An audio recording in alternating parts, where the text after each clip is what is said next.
Welcome, everybody. This is the Shant Club NFL. I'm your humble host, Nick Cork, at Win With Niners on Twitter. Don't forget, you can follow all our social media channels at Shant Club NFL. Got some news coming up about Pete. We'll get into that when we get into the show. We're going to be, obviously, this is our Super Bowl after party. So we are going to be talking halftime show, and just how bad that was. We did touch on it last week, but now obviously we've seen it, so we can do a deep dive on that. So without further ado, Carl, let's get into the show. Shant Club NFL coming at you.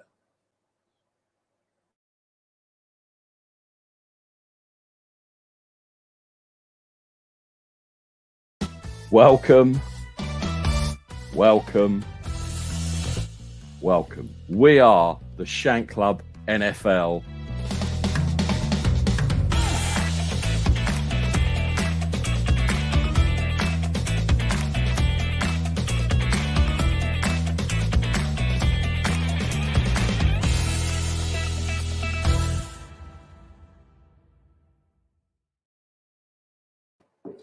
Yeah, it's just after 2:30 in the UK, just after 9:30 Eastern time in America. Good morning, good afternoon, wherever you're watching. We've got a lot to break down. Let's get some guests on. Joining me as ever, my man Carl. Carl, I see you've still got that stupid snack helmet, I believe, over your shoulder. Or is that some other relic you've dragged up? I can't quite see. It's flashing away there like a balloon. No, that's the LED light that my missus got for Christmas for me. But that's what I used to put into the snack helmet. But I put the snack helmet away now because that's not needed until the new season. But no, nice to see it's gone finally. Nice to see it's gone, because I thought you'd broken it last week, but you hadn't. If anybody saw from last week's video, you may have caught the last glimpse of me accidentally knocking my wire and the whole helmet come crashing down. You may need to have a look at that video from last week to actually find it, and my screen may have just all of a sudden fallen flat. And I think we might have said, "Oh fuck," as it fell on the floor. But who knows? Who knows? Have you had a good week, mate? Because obviously the weather's been shit. Did you have snow and all that, or did you miss it, or what happened? We had a slight flurry, but because I'm down here in the south, it's not. We barely get anything down here, for brutally honest with you.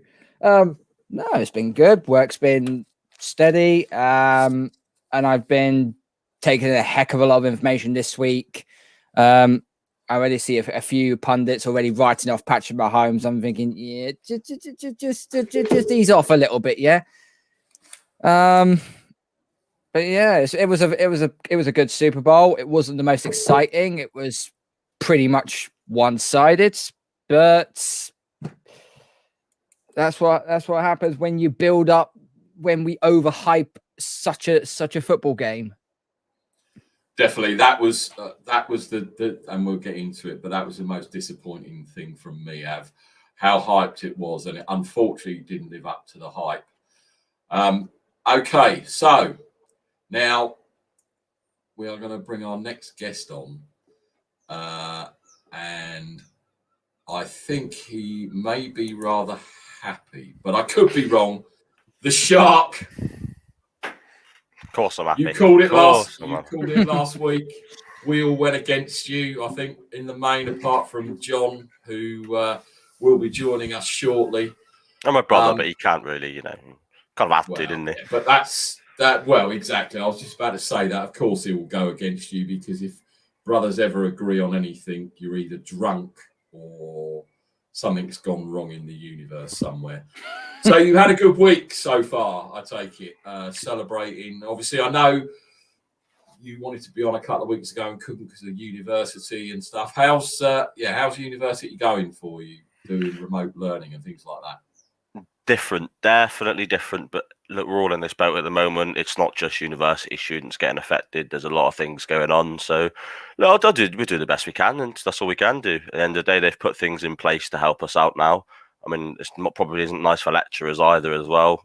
I mean, some of them could do a better internet, to be honest. Like, you know, $9,000, maybe like decent stable connection, but apart from that, it's been fine really. It's quite nice rocking out of bed at 8:55 and turning up to your 9 a.m. at times. So yeah, there's positives and negatives.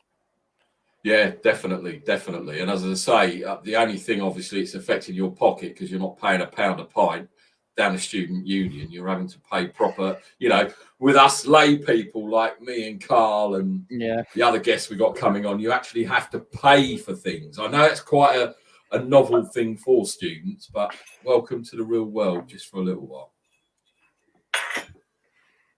Yeah. Right. Let's bring on now. He now runs 2 accounts on Twitter. Ivan is, I can't think of your handle because I just know you as Ivan, but you now run the UK Cleveland Browns fans account on Twitter. Is that right? Yeah. I wanted to, my Hellhound account is obviously quite large and without wishing to complain too much, it's a bit too large. So I've got too much other stuff going on there, like beer and food and whatever else. So I wanted to have a pure Cleveland Browns NFL college football account with a view to starting up, you know, my own Browns sort of podcast at some point fairly soon, so I could just talk Browns football. So and you know, try and encourage Browns in the UK. You know, so that's the intention of this new account.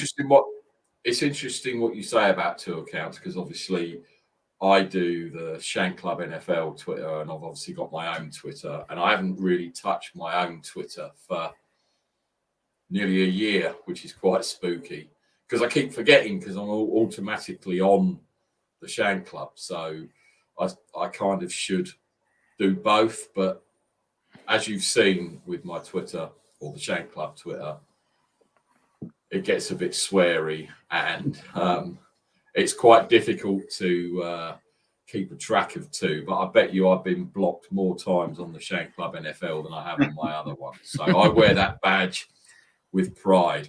Talking of pride and someone that did have some and it may be slightly dented, let's bring on, there he is, Mr. Not so smug, possibly, maybe a little smug, maybe really pissed. Who knows? Scott, how are you, sir? I'm doing good. How are you all doing today? Good. Yeah, good. Thanks, buddy. Good, thanks. Nick, you've messed up here already. You've messed up here. You've got him on the wrong part of the screen. Chiefs don't belong in the end zone. Come on. Move him over. Back towards the 50. Come on. Ouch. This coming from the guy who sounded like he wanted to pick against his team last week's show. Now he's a big talker. That's what winning does, unfortunately. You can shit talk. I think there's. Oh, go. Even the streaker nearly got in the end zone. I think he did. I think he did. There's a picture. Yeah. Well, did you hear that? They had 2 guys in the end zone. They couldn't catch the ball. So I don't, you know. Yeah. Did you see the Kevin Harlan video of that call? I did. Yes. Yeah. That is hilarious. Absolutely. Hilarious. I just wish he'd get more games to call because obviously I know he does Westwood 1 or whatever it is over in the US and he's on that a lot and he does baseball and I think he does basketball. Yeah. But I've occasionally seen him on CBS, I think. I don't think I've seen him on Fox or any of the other networks.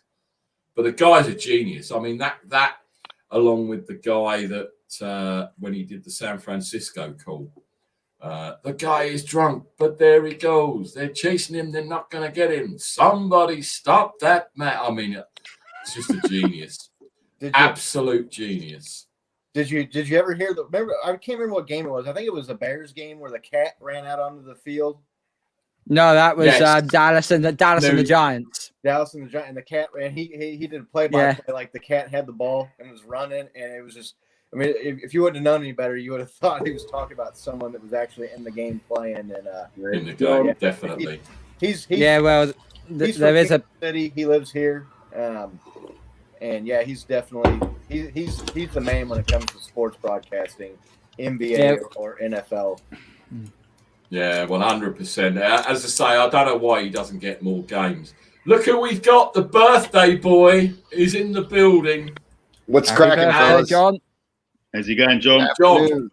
Good morning. as you What's can happening? see, Thank you. Scott Thank has you. got his own little message for you as his username after your thing from last week.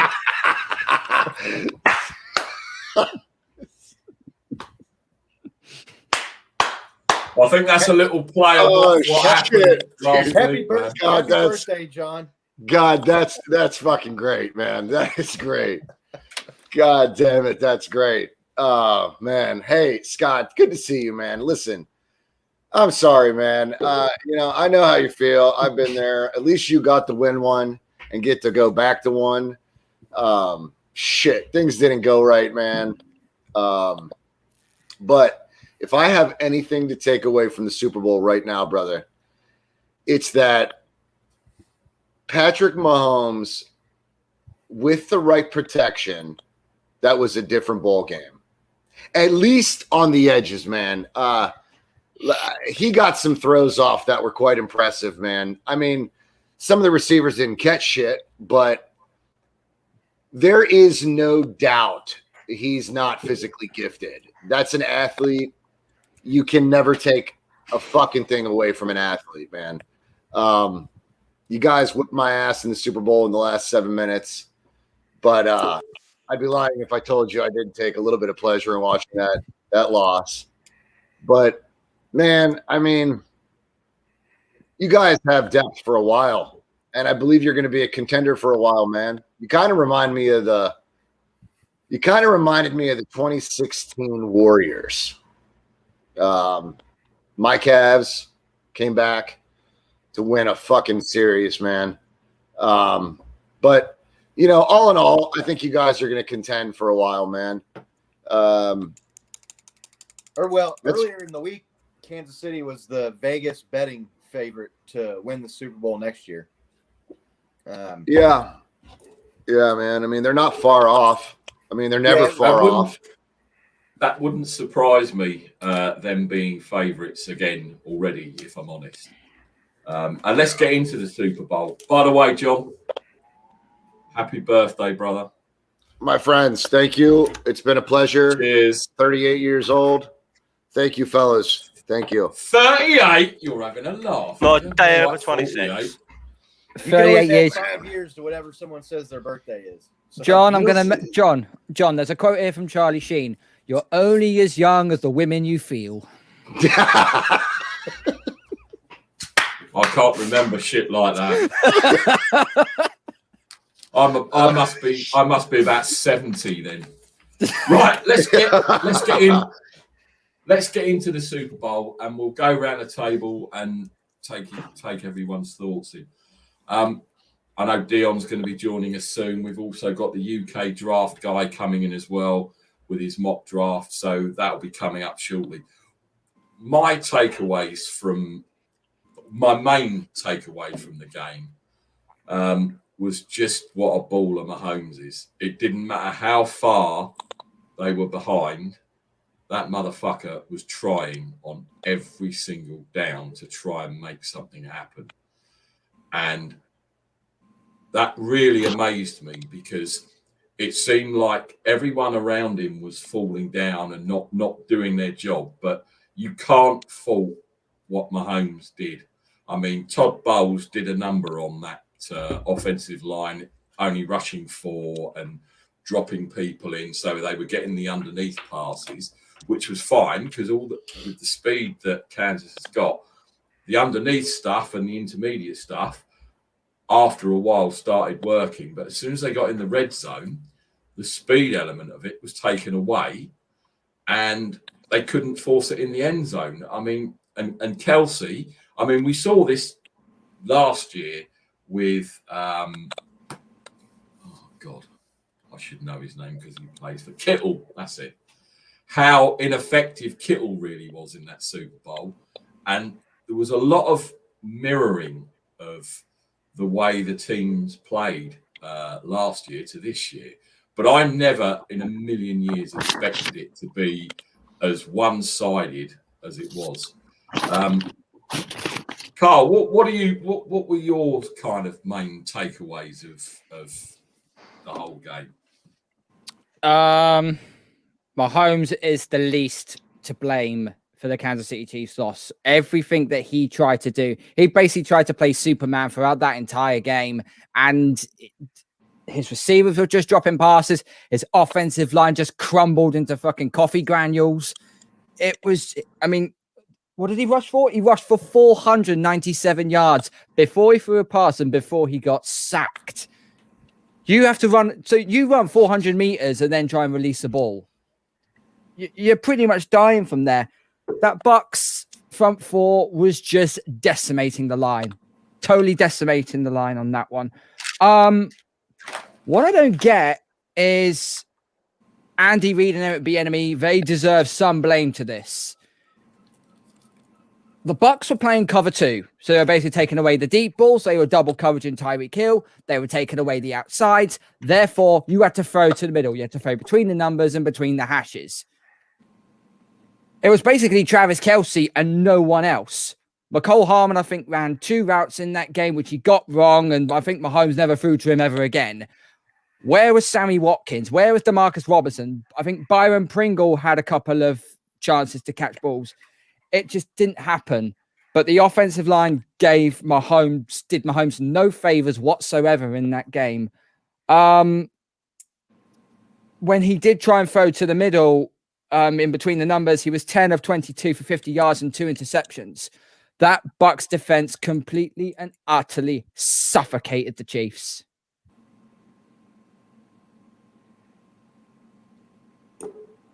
There you go. That's better. It works. If I He was press on mute.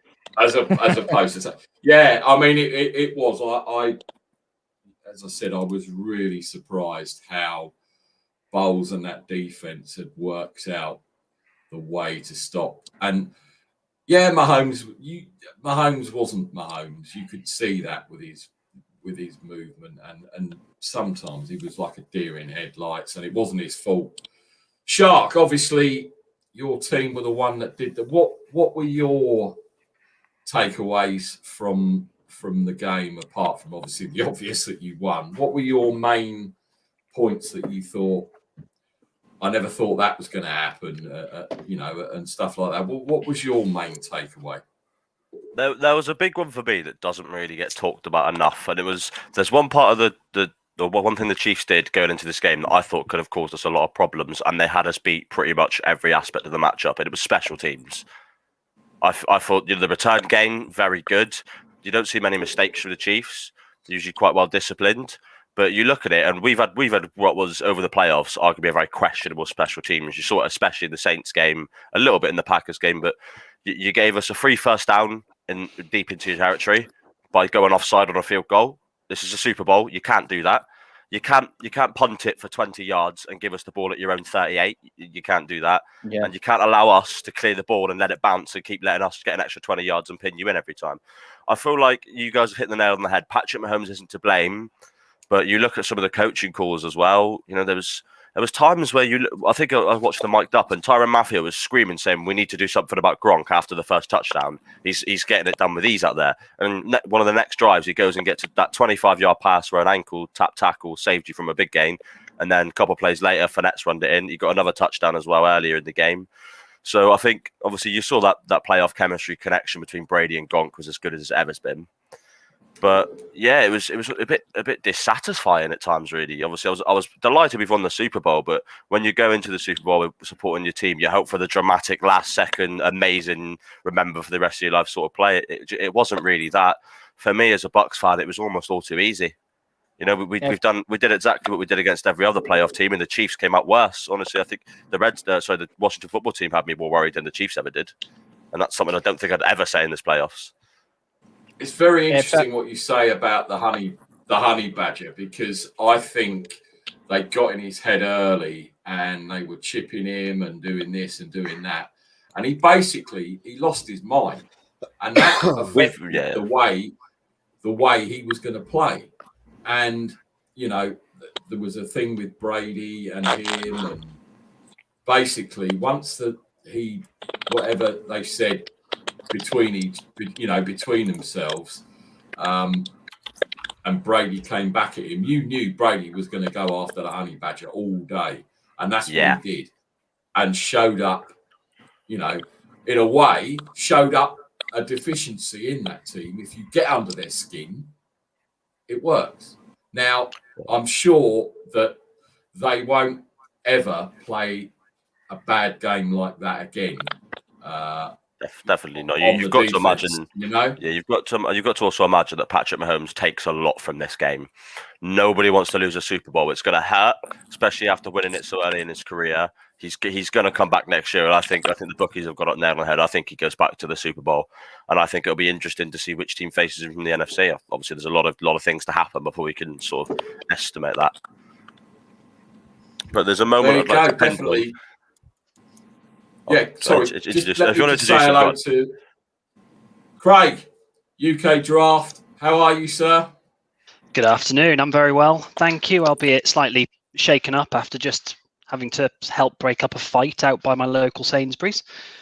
That was interesting. So that's why I'm slightly late. Apologies for that. And they say the off-season's boring. Definitely. We'll bring. So, go on. Whereabouts are you based, Craig? Near Bristol. Oh, well, there you go. What's Sainsbury's? I might have been there earlier, you know. Say no more. I live an hour and a half away from you, so just. Yeah, no. I've seen some interesting things with the Filton Sainsbury's. The Filton Sainsbury's is very, very interesting. I have had some hairy moments going to Ashton Gate as a Brighton supporter. And Bristol City getting beaten. I've had some very interesting moments. I've been chased on into an industrial estate. You're in the safe half of Bristol. That's nothing. Into a bowlplex, I think it was, and bowling balls were getting thrown between two sets of fans. It was, yeah. Bristol's not a good. Well, Bristol is a very lovely place, but soccer fans, obviously, yeah, they don't get on. But we'll bring you back in a sec, Craig. Yeah, so Sharp, what was it you wanted to bring up before we go to Ivan? There's one moment, a big talking point from a lot of people, and it was when Antoine Winfield decided to do that to Tyreek Hill. Any Chiefs fan that thinks that's a disgusting act or was uncalled for it's idiotic, right? You got to go back to that game you played at our stadium in the regular season, right? You've backflipped into our end zone. You've done the same thing to him, right? And you've picked up our phone and called saying help's on the way, right? Great quote from the Joker here. You get what you fucking deserve. 100%. But that's part of the game, isn't it? That's the thing. That's it.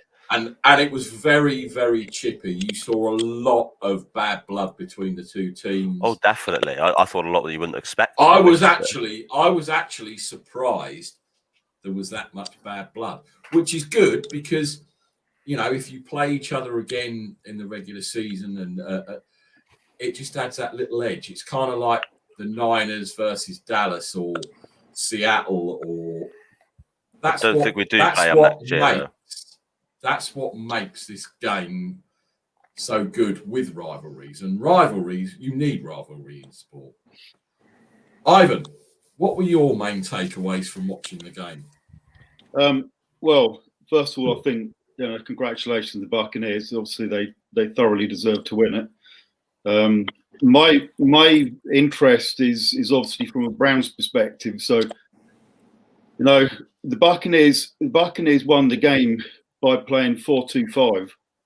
You know, and they had the golden ticket there because very few teams can, you know, win on that strategy where you're able to dominate the line with 4 players and then bring back players to hold people like Hill and Kelsey, you know. So they stopped Hill and Kelsey and they pressurized Mahomes.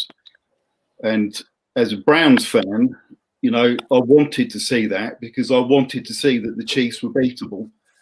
So teams in the AFC, if you put speedy secondary and you get dominant D lines, then the Chiefs are beatable. Yes, there are other aspects to the game which made the Chiefs less competitive. And Mahomes was injured. Yes, their decisions tactically, they didn't change the way they played throughout the game, which didn't help. The ref seemed to give a heck of a lot of calls to the Buccaneers, so there were aspects of the game which, if those weren't there, would probably have made a more even game. But having said that, as I say, as I said last week as well, the Buccaneers have a good offense. They've got very good wide receivers. They've got a very good tight end. They've got an excellent quarterback. They've got all the ammunition they needed to put points up. And then when you're able to win the game by relying on only 4 D line and having 5 back, and they're all speedy guys, so they can cover. That's how they managed to win the game and dominated the game eventually. So I really enjoyed the game because I wanted to see how the Chiefs could be beaten, and the Buccaneers showed us all how to do it.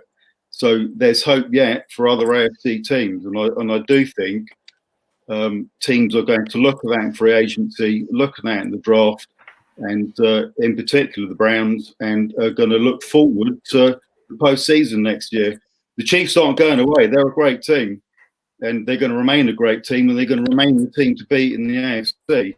So, but it's going to be a very competitive postseason next year, I think. So, yeah, I really enjoyed it. Commiserations. Now, indeed. Now, last week we obviously had an intervention for John, and I think we may need to have an intervention now for Scott. Scott, what were your biggest takeaways? Where do you think you lost it? Do you think that Todd Bowles had your number? I mean, me and John went through it last year. How do you feel coming out of that from watching it? Bearing in mind, obviously, we were having DMs during the game, and all the way through, you were quietly confident that they were going to come back and it wasn't going to be an issue, but there just wasn't that spark there. So, what are your takeaways? Yeah, well, first, congrats to Shark and the Buccaneers and their fans. It's it's a hell of a thing winning the Super Bowl. As a Chiefs fan growing up my whole life and never seeing one, to go to back-to-back, win one, lose one, it's hard really to be too upset about it. I guess what I take away from the game was I just underestimated a lot of things. I underestimated the effect the injury ravaged offensive line. I underestimated how much they would struggle.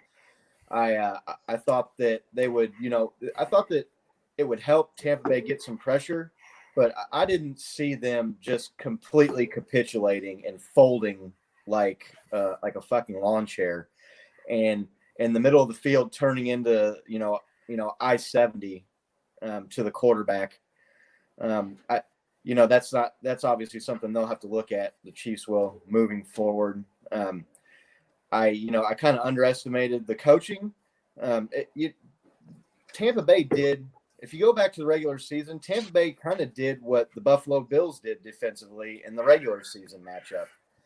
And instead of taking what they gave them and saying, okay, well, we'll just run the ball for 285 yards and beat you that way, it was like Bieniemy and Reed, they just tried to force we're the Chiefs and we got Patrick Mahomes and we're going to do what we're going to do and you're not going to be able to stop us. Maybe that's stubbornness. Maybe that is just overconfident. I don't know what that was. They absolutely refused to bring in a running back or the fullback to leave them in for protection. I think I saw that it was like 85 or 90% of Patrick Mahomes dropbacks. They just left the 5 offensive linemen there. That obviously wasn't good enough. They didn't make adjustments. they just it was like that old saying where you just bang your head against the wall, right? You're just doing the same thing over and over, and it's not working, but you continue to do it. I did not see Tyreek Hill dropping touchdown passes. I didn't see Travis Kelce dropping big passes in the game. If you look at the beginning of the second half, the Chiefs ran the ball right down the field on them. I mean, that was there the whole game. They elected not to take it. And there was like a critical point in the first half. Okay, so the Chiefs are kind of struggling offensively. Their defense actually was able to get 2 quick stops on Tampa Bay's first 2 drives. They deferred to the second half. They got a 3-and-out. They got the ball back. They went down. They didn't score there. So that's exactly how you wanted to script that when you defer. To get a 3-and-out, that's basically like getting 2 possessions. That's like basically getting a possession to start each half. And then Chiefs defense gets another stop, gets the ball back. Chiefs go down. It looks like they're maybe doing some things. They get 3 points. There's Tampa Bay gets down there. They score some points. The Chiefs go down. They kick another field goal, and I think it's 14-6 at that point. There's a minute left. The Chiefs kick the ball off to the Buccaneers. The Buccaneers get the ball. They run it up the middle for 1 or 2 yards. And it looked like they were willing to just take it into the half, not try to do anything dumb, and the Chiefs call a timeout. Okay. I understand that after the first down. So then on second down, they get another 6 or 7 yards, and it's 3rd and 2, and Andy Reid calls another timeout. And it's like, what in the fuck are you doing? 2 yards to gain. They hadn't really shown any ability in their last 2 drives to stop them from getting 2 yards. That they really hadn't been shown the ability to stop teams on 3rd and short, on 4th and short most of the season. They called another timeout there, and then you get the bomb, which was overthrown. The guy falls down. He gets the penalty. Okay, whatever. Then they throw the ball away. Tom Brady's throwing the ball away. I believe it was Antonio Brown, cuts back into Tyrann Mathieu, runs into him, gets the pass interference again, which wasn't pass interference, in the end zone. They put the ball at the 1. They get a touchdown. Now you're down 21-6 going into halftime. And that really was, to me, that was the turning point in the game. And you kept waiting for the Chiefs to turn it on and to go down and have one of these flurries like you saw against the Bills. Because if you remember, they started the AFC Championship game down 9-0, and then bam, there was a 28 or 30-point run. They just never were able to do that. It was poor coaching. Patrick Mahomes, if you watch that game and your takeaway is that he is overrated or that he's not as good as people said he was, or that he choked in the big game, and you get paid to have takes about football, you should be looking for another line of work right now, because that dude was unbelievable. There was some plays that the Tyreek Hill where he dropped it, the ball went through his hands, right, and it hit him in the helmet. If you watch that play, Patrick Mahomes is scrambling, running to the side, and just freaking chucks a dime, a rainbow right into him. I don't know, was that 30, 35, 40-yard pass? Yeah. And then at the end of the game, towards the end, it was still a game. Nick was texting me, and he goes, "Man, it looks like it's over. I'm sorry." And I said, "Dude, I think they were only down by 18, maybe, or 21 at that point." And I said, "This team can score 3 touchdowns like that in the blink of an eye." I mean, you saw it against the Texans in the playoffs last year. They went into the second quarter down 24-0 and had the lead at halftime. So they're never out of a game. There was the play where Mahomes was scrambling to his right. He lays out while he's being tackled. He's horizontal with the ground. He's probably 4 or 5 inches above the ground, max. And he throws a 30-yard laser right to the running back at the goal line, and he drops the ball. I mean, those are 2 of some of the most amazing touchdown passes you'll ever see in Super Bowl history. And all you're talking about is how great Mahomes is if the guys catch it. But, he can't throw the ball and catch the ball. So, again, hats off to the Buccaneers, and congratulations to their fans. I'm happy for them. It's, it was just surprising. I underestimated a lot of things. I didn't see it going the way it was. It was just bad coaching. It was bad execution. They were unlucky with some of the calls and the officiating. There's just a lot that went against them, and so now we're going to wait till next year and see what we do. I think the Chiefs need to look at wide receiver. McCole Hardman, he's not an X factor. He's not the third receiver behind Kelsey and Hill. They need to do something there. Maybe Byron Pringle, if he can get some more reps in the offseason, can do that. And they need to look at the offensive line.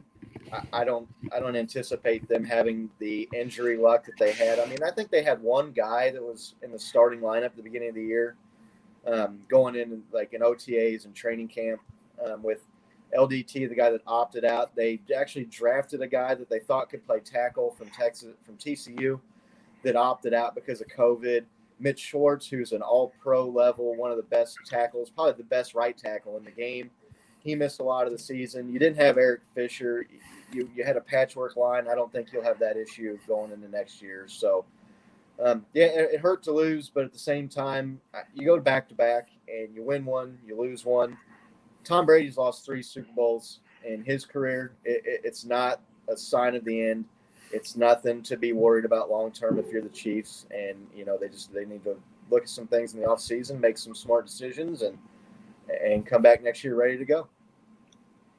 The thing is, sorry, Carl, just to jump in, and we argued on Twitter about that pass interference call. He never touched the guy. He fucking tripped over his own feet. And John, we'll come to you in a minute because I know, obviously, we got some shitty calls last year and some no calls on what happened. But there was no way either of those were pass interference. And I said to Scott, he tripped over his own feet. And these fucking idiots are giving pass interference.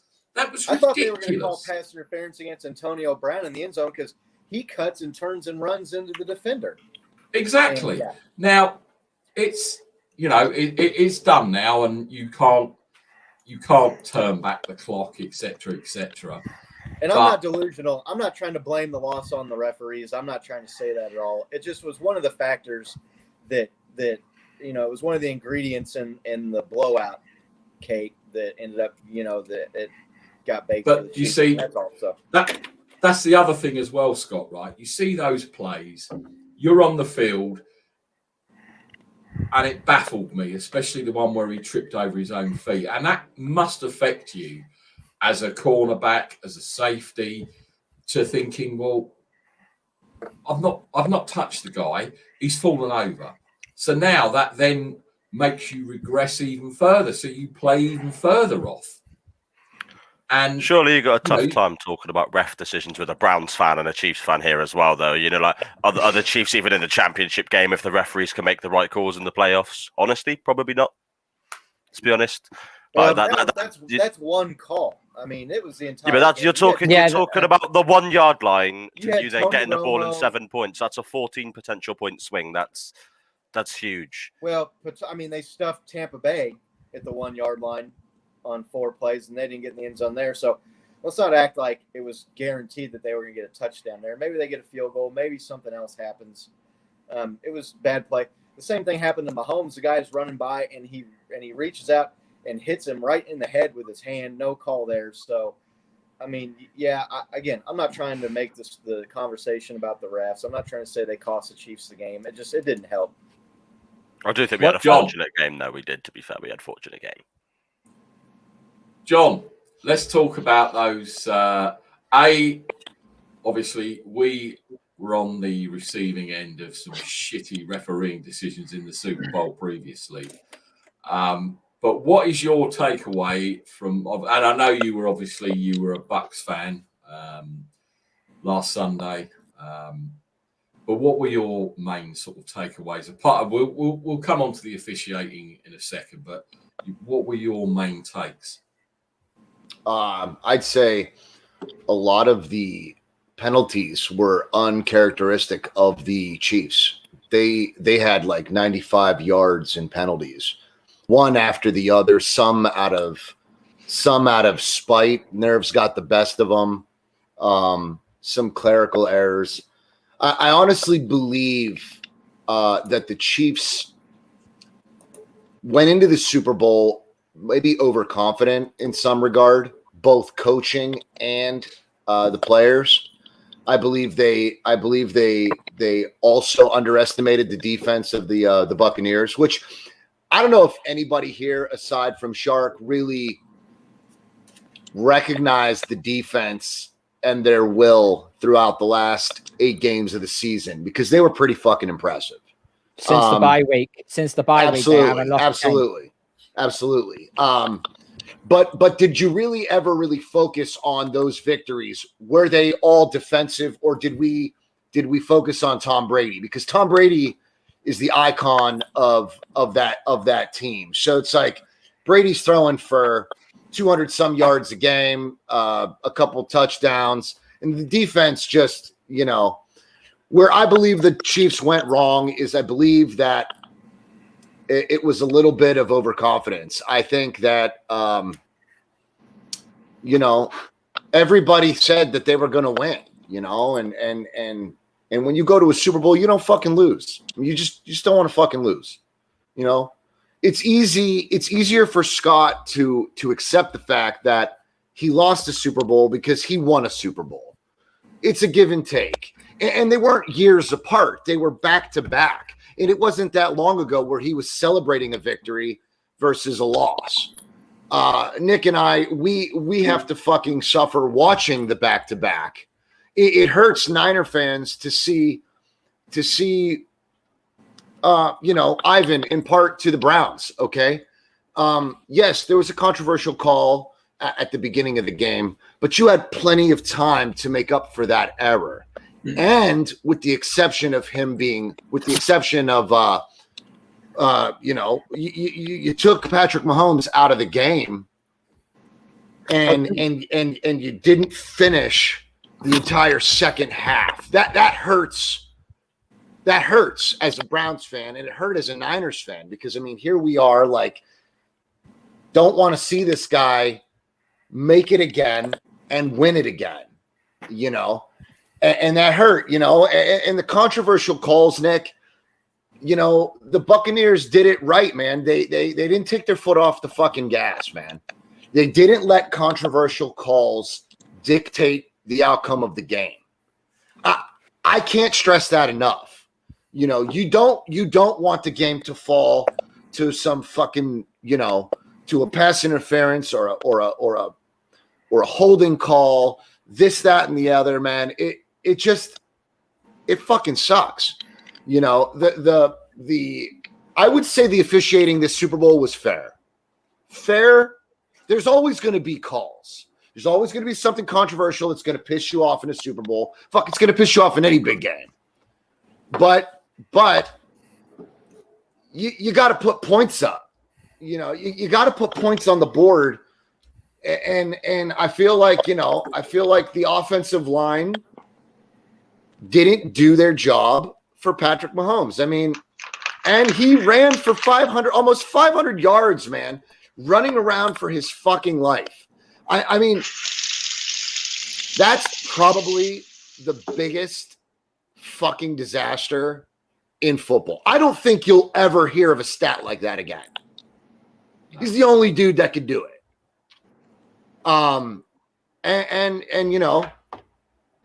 Coaching, I think the failure to adjust to the Buccaneers was probably one of the biggest faults of the Chiefs. When the Chiefs look back at it now, they've got to think to themselves, why the fuck didn't we go man? Why the fuck did we cover 2, cover 3? We didn't disguise shit.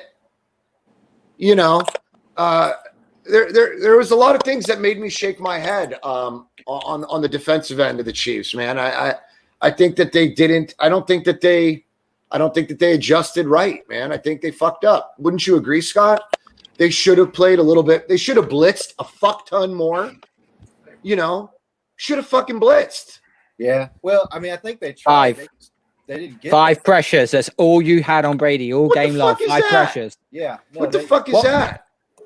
3 word to describe how to get at Brady. Pressure, pressure, pressure. Anyone, even the fucking New York Jets would have said, right, we need to get pressure on Brady. Yes, but you can't underestimate the weapons, dude. They've got Antonio Brown, Godwin. Dude, they have weapons all the way across from left to right. You don't want to take a chance to let the ball loose, man. They tried to cover, but Patrick Mahomes couldn't make anything happen and he couldn't make anything happen either, though, dude. Everything was underneath and up front. People were dropping shit. Kelsey dropped a crucial third and I don't know what the fuck it was. It was a slant. That's kind of what Tampa Bay did to win the game, was the short stuff and the underneath, and they didn't really have the big long spectacular bombs downfield. Just loads of crossing routes, yeah. I don't blame you guys. They ran the ball. And Tom Brady was Tom Brady, ho hum. Nothing spectacular, but just good enough to win. And so, yeah, I agree with you, John. The coaching. I mean, I think if I was going to lay the loss on, if you had to say who would you blame for the loss, I would blame the coaching.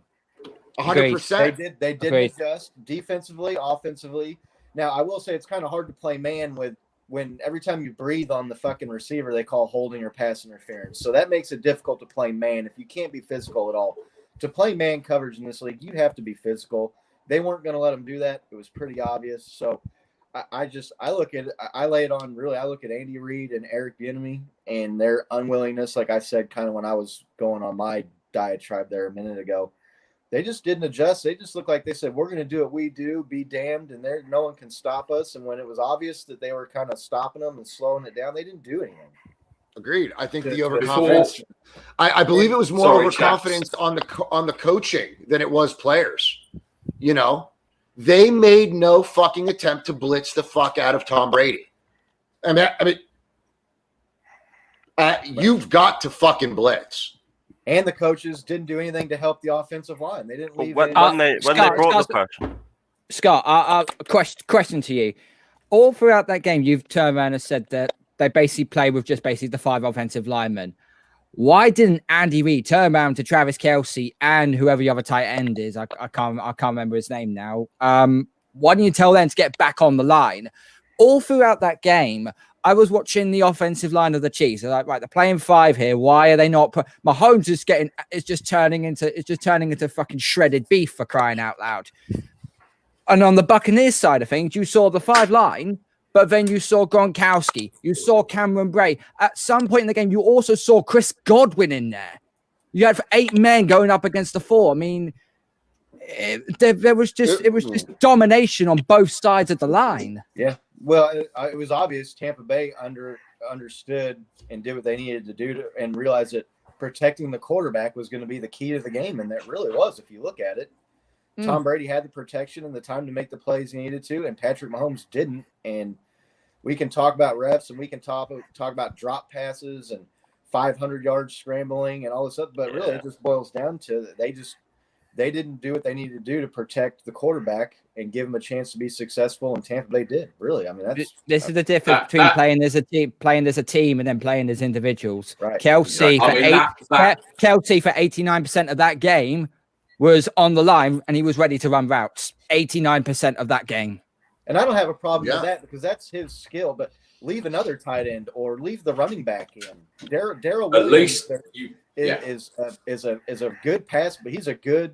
He can pick up the blitz. He can pass protect really well. They just didn't do it. They just said, no, that's not what we do. This is what we do, and we're going to do it. It's called adaptation. It's called adapting to situations, and they did not do that. You're in the fucking Super Bowl. Exactly. You gotta you be don't ready. leave anything off the table. You use everything in your fucking bag. There is no other opportunity from here. You utilize every fucking thing you have. I mean, you're down. The Chiefs always come back from that fucking deficit, but don't fucking rely on bullshit in the Super Bowl. Blitz Tom Brady. What the fuck? You can't stand here and say it blows my mind, dude. John's more upset about it than I am. I was going to say, John's losing another intervention. John's losing his shit again, man. Dion has arrived at the right time. When you don't have a man, when you don't have a man in the fucking game, when it's not your team, it's easy to look at the game and say, okay, I kind of want Tom Brady to get a fucking ring because that'd be pretty sweet. I don't want the Chiefs to win. But you're watching the game and you're wondering, what the fuck are you doing to win? Why aren't you trying to pressure Tom Brady? Anybody watching the game is wondering, why aren't you fucking blitzing? Blitz every fucking down. You are down 2 possessions. It fucking blows my mind. And the game went by like that. They just didn't. They just didn't do anything. Well, that's if I may interject for one kind moment, one thing that I will say here. First off, good morning, gents. How are all of y'all doing? Hope everybody is well. Glad to have you along, bro. Of course, yeah. I've been fighting a fucking cold for the past couple of days, so I've been whooping my ass, but I'm good now. So here's the thing. I will give you this. The thing that confuses me, there's 2 things. Number one, you cannot win without neither of your starting tackles. That tells you that those 2 dudes were invaluable. And if you expect Patrick Mahomes to just run all over the field 500 yards and then just make something happen, you got to be kidding me. And the other thing is, how is it that Spagnuolo had 2 Super Bowls where he sent all kinds of pressure on Tom Brady, but he didn't do it this time? It doesn't make sense. He did it before. I think the only difference between the Giants and the Chiefs is that the Giants were rotating out starters in and out of their lineup, because your backups behind your starters on your defensive line are not starters elsewhere. But when he had that with the Giants, I mean, you're rotating in Justin Tuck, Michael Strahan, O.C. Umenyiora, and you're putting in other dudes, and these guys are just bona fide starters of the other guys. So to me personally, I think it was Spags didn't go with what helped him win, which would have made a hell of a lot of sense because he did it before and he did it twice. And then at the same time, without your starting tackles, man, the pressure is there. And you're right, Mr. Rogers. You should have went ahead and had that guy that's a better pass blocker there when you knew that there were passes not going to Travis Kelce, because he's not. This is the only reason why I say that Kittle's better than him, because he can block and run routes. Kelce's a better route runner, but Kittle he gives you the full package. So in that game, honestly, missing both of your starting tackles, that sucks ass. And then Spags getting away from what helped him beat Tom Brady the last couple of times he played him just didn't make sense. Now, the one thing I'll say about that is, yeah, you could leave Travis Kelce on the block and he could stay in there and block, but he's like one of the focal points of your offense. George Kittle's not the focal point. The 49ers run the ball. And they had Deebo Samuel, and they're built a little bit differently offensively. So you can't – I don't really think leaving Travis Kelce in the block is really all that much of an option. But you've got other tight ends. You've got a fullback. I think they're one of – I can't remember. I think there's only like 5 or 6 teams in the NFL that still have a fullback on. Have a fullback, yeah. They didn't leave him in. They didn't leave a running back in. They didn't bring an extra tight end in. They didn't do anything. But again, we don't need to keep going over the same point over and over. Very quickly, man. Sorry, I just need to interrupt. Being a responsible adult that I am, Shark, you're going to miss your meeting, my man. You need to. Well, I got one quick point, and then I got something that I promised I'd do for you last week. So I got a couple minutes. I'll be good. So first thing, there's one thing we did in the offseason. Everyone will talk about Leonard Fournette. Everyone will talk about Tom Brady.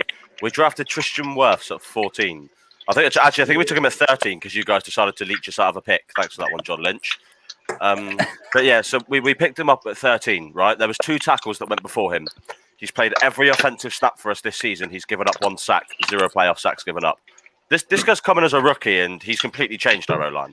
So as well as of course, it's easier when you've got the help of Gronk, but we also put Cameron Brayton at fullback, like you said. So yeah, he's been a humongous addition, and as much as we've got a really old quarterback, I wouldn't be sleeping on us in the future. We've got some really good young players. Like you look at Tristan Wirfs, you look at Devin White, Keyshawn Vaughn looks like an interesting running back. He's had his fair share this year. Sure. Your secondary is one of the cheapest in the NFL. So, yeah. You know, it costs like $3 million total this year. it's going to be a great session for the years to come. Anyway, and the other thing I promised Nick I'd do is this. Look at this, Last week. John. Look at that, Dion. I don't know if you can see. Look, and he won that. He won that very, very cheaply. Oh, okay. There you go. I won something that I traded for part of it cheaply. So, I'm surprised you didn't come on screen wearing it just to really piss me off. But anyway, Hey, sharp. hey, who signed that? Was that CJ Beathard's autograph on there? I don't know. I can't say who's number 80. We got a couple of 49ers ones. Who's number 80? I don't ring a bell. River Craycraft has just River signed Craycraft. another 1 year deal. What a fucking star he's going to be, and with the worst the name. boat. How boat the is fuck back, did you win guys. that, man? How did you win that? Was it an auction? What was it? So it Raffle? started off basically. First off, is I entered a draw for like a Super Bowl special thing, and I won a Tua Tagovailoa 2017 National Championship signed mini helmet. So then I knew an Alabama fan, and I was like, all right, what you got? What have you got to trade back? He had that, so a little bit of money and that helmet ended up getting the Jerry Rice. So it cost me £5 in tickets for the tour, and then another £150. So I ended up paying £155 for effectively for a Jerry Rice signed helmet, and it's got double authentication. Even comes with a nice little picture of him signing it, just to really cement the authentication. So yeah, it was a nice little piece. I mean, when it comes, I've also worked in memorabilia. I used to run a company in the UK until I had to go back to university picking stuff up. So that's how I've got like I had at one point in my bedroom at 19 years old, I had a Patrick Mahomes authentic, Aaron Rodgers authentic, and a Tom Brady authentic. I've never felt cool to see them just sat on a shelf. Nice. Unfortunately, some of them are for customers, so they were out my room pretty quickly. But yeah, but if anyone is interested in memorabilia, you can check out guys like Lockdown Lids are really good, NFL Memchid are really good, Joe A. Gates another good guy I know. There's some really good guys in the UK that do this kind of stuff, so make sure to check them out. Pigskin UK is another great one as well if you're on Instagram more. They do like a Flash Friday thing. He used to buy a couple of my pieces as well, and he's a really good lad. So there's plenty of it about if you do want to get involved. I'm sure those guys will be happy that I shouted them out as well. So. Anyway, Well, guys, I know me, Dion, and John are really fucking pissed off that you showed that and the picture of him signing it. So Nice. just don't ever give me your address because I'll come round and burgle that motherfucker. Look, Nick, if it comes to it, I've still got some contacts, and you want sorting out with a nice display piece before next season, just give me a message. I'll find something for you.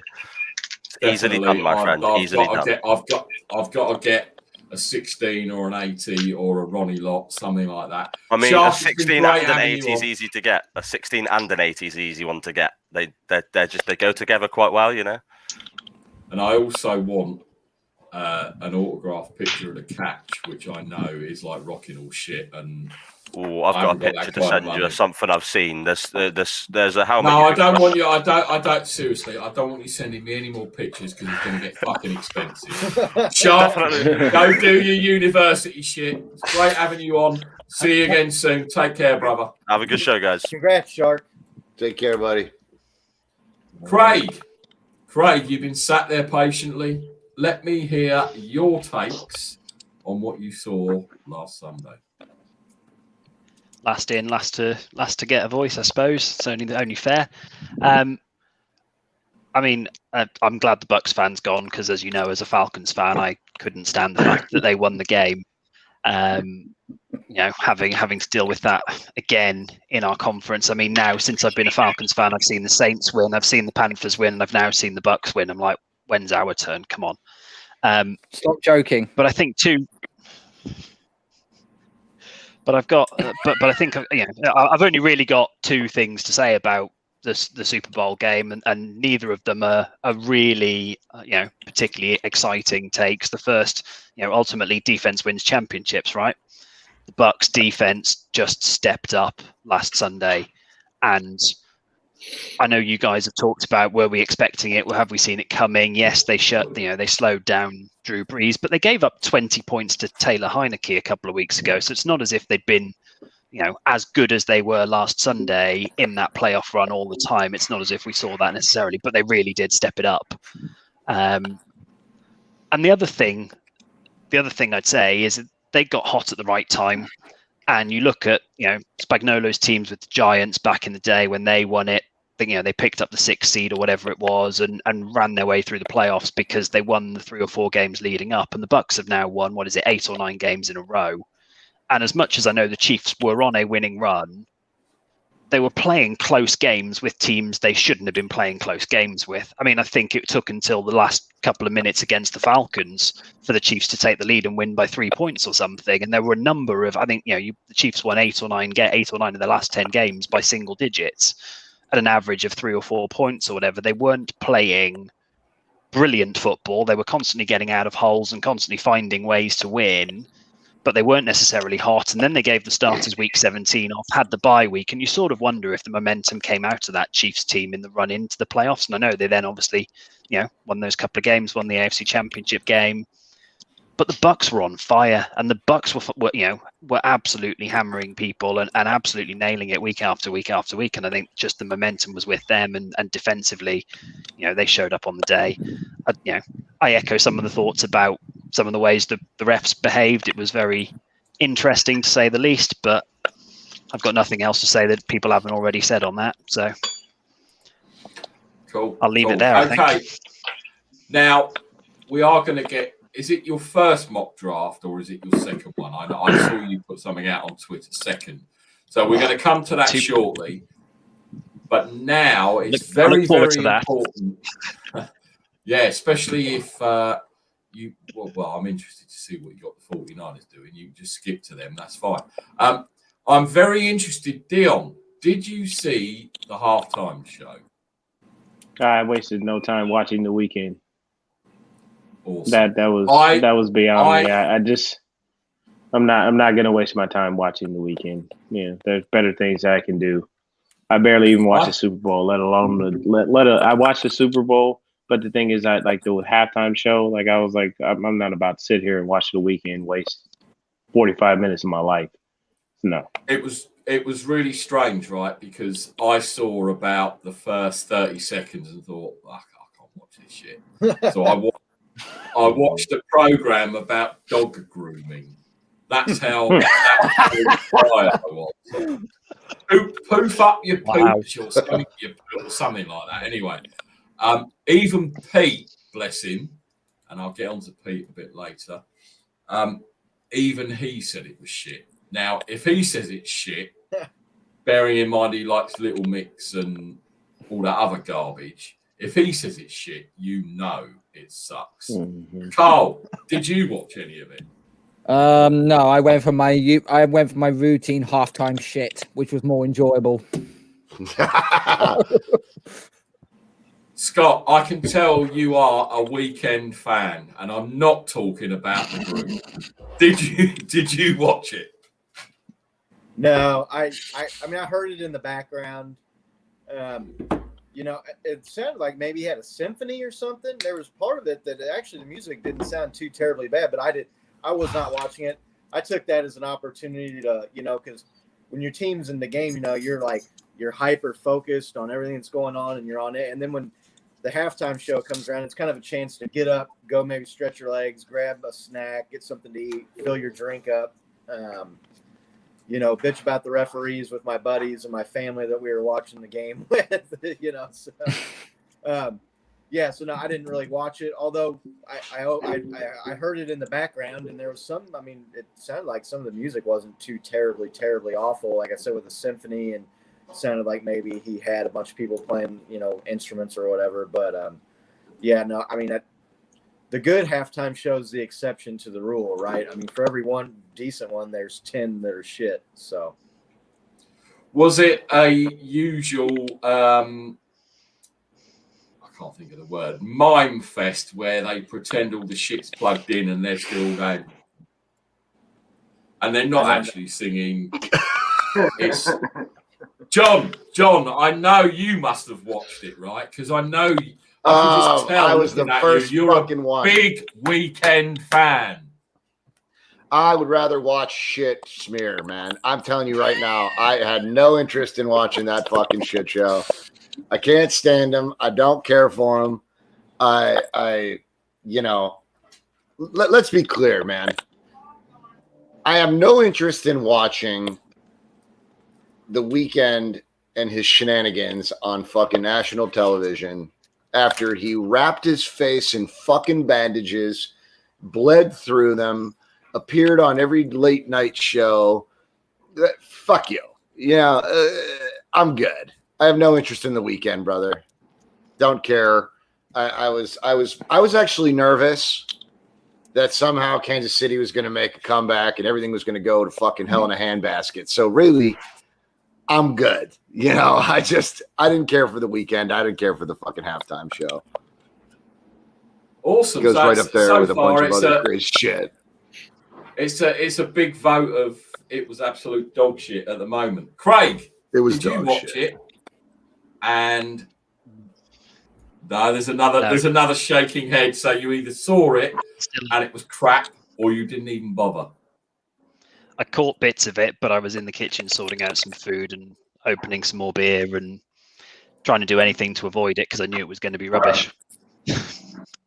I did, to be honest. I've never even heard of him, so I can't comment on his music. But the first bit I saw when he was supposedly up in the sky and on a skyline, and then I've seen memes where he's in this room with all these people confused, and basically that's the Shank Club NFL when we go out to Wetherspoons and get drunk.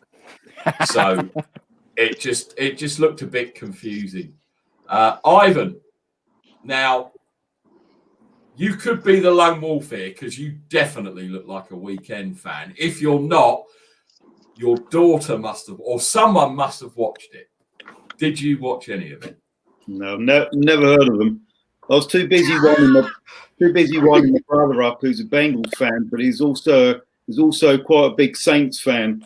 You know, buying because he was always whether Saints or Bengals before he chose the Bengals. So he still liked the Saints a lot. So I was winding him up big time with the Buccaneers. So you know, I've never heard of the weekend. And the girls, unfortunately, the girls in the household are not NFL fans. They're all soccer fans. So Give it time. Yeah. So no, actually, I've never even asked them about weekend. Maybe after this show, I'll go down and ask them if they've heard of weekend. See what they're saying. Yeah, go and get a deep dive off of your daughters who are of that age who might have actually heard of them. But yeah, I mean, apparently he spent $7 million of his own money doing that presentation. Well, I mean, to be honest with you guys, like, as much as we all say we didn't really care for the halftime show, I'm more of a music connoisseur, so I know most of the people, you know, that are in the industry, not like personally, but I know of them. And The Weeknd is actually a very, very big artist worldwide. So as much as we joke about him, the dude's making money, and $7 million to him is a drop in the fucking bucket, because he attracts more of the women and the teeny bopper crowd. He's like he's like a Drake who can actually sing. Right? Yeah, there you go. I know we actually said that, didn't we, last week? Yeah, he's really like worldwide. This dude's a huge artist. Like, you know, and I mean, I give him credit. You know, he got the halftime show. It's usually very hard to get it, but yeah, I probably done the same thing. Callie. I think everyone took a shit during that performance. Well, that probably made it easier for you to shit. You know, if you're constipated, watch that and it just comes right out. As I say, it's very, very, very interesting because Pete is a teeny bopper music lover. He likes Drake and all that other shit. We all know Pete. We all know Pete dancing to it. He knew the whole song and shit. But he didn't. He said, honestly, he was very, very quiet. And I sent him a WhatsApp and I said, "Are you watching the halftime show?" He said, "I can't watch it. It is fucking awful." And for him, who is Mr. Pop, to say that, I was quite disturbed by it because that's right up his alley, as we say over here in the UK. And very, very quickly as well, I've just got to mention Pete. He's decided to take a step back from the Shank Club NFL, and he may not be appearing again. I don't know. We've had conversations, but I am still going to continue doing this show every Saturday because it's something I love. I love interacting with everyone. I love having you guys on. So he won't be on, But unfortunately, you're still going to have to fucking deal with me. So I'm very sorry about that. But that's the way it is. So Freddie the Harper Shank Club, Davis yeah, yeah, Freddie Harper Davis Fred- is just going to have to take. It's just going to have to take. It's just going to have to take all of the hits now. Well, when me and Freddie meet up, we're going to get some boxing gloves and we might duke it out. I might be old and slow, but I'll still knock his head off. But that's another story if he gets to. Right, let's move on. So we've talked Super Bowl, we've talked the shit halftime show. JJ Watt asking for his release from the Texans. Coming to the Browns. Come on, bring it home. Hey, Big I'm gonna tell you. story.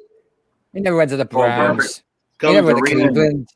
The He's a reason that this, Wisconsin. He's a Wisconsin guy. yeah, he was.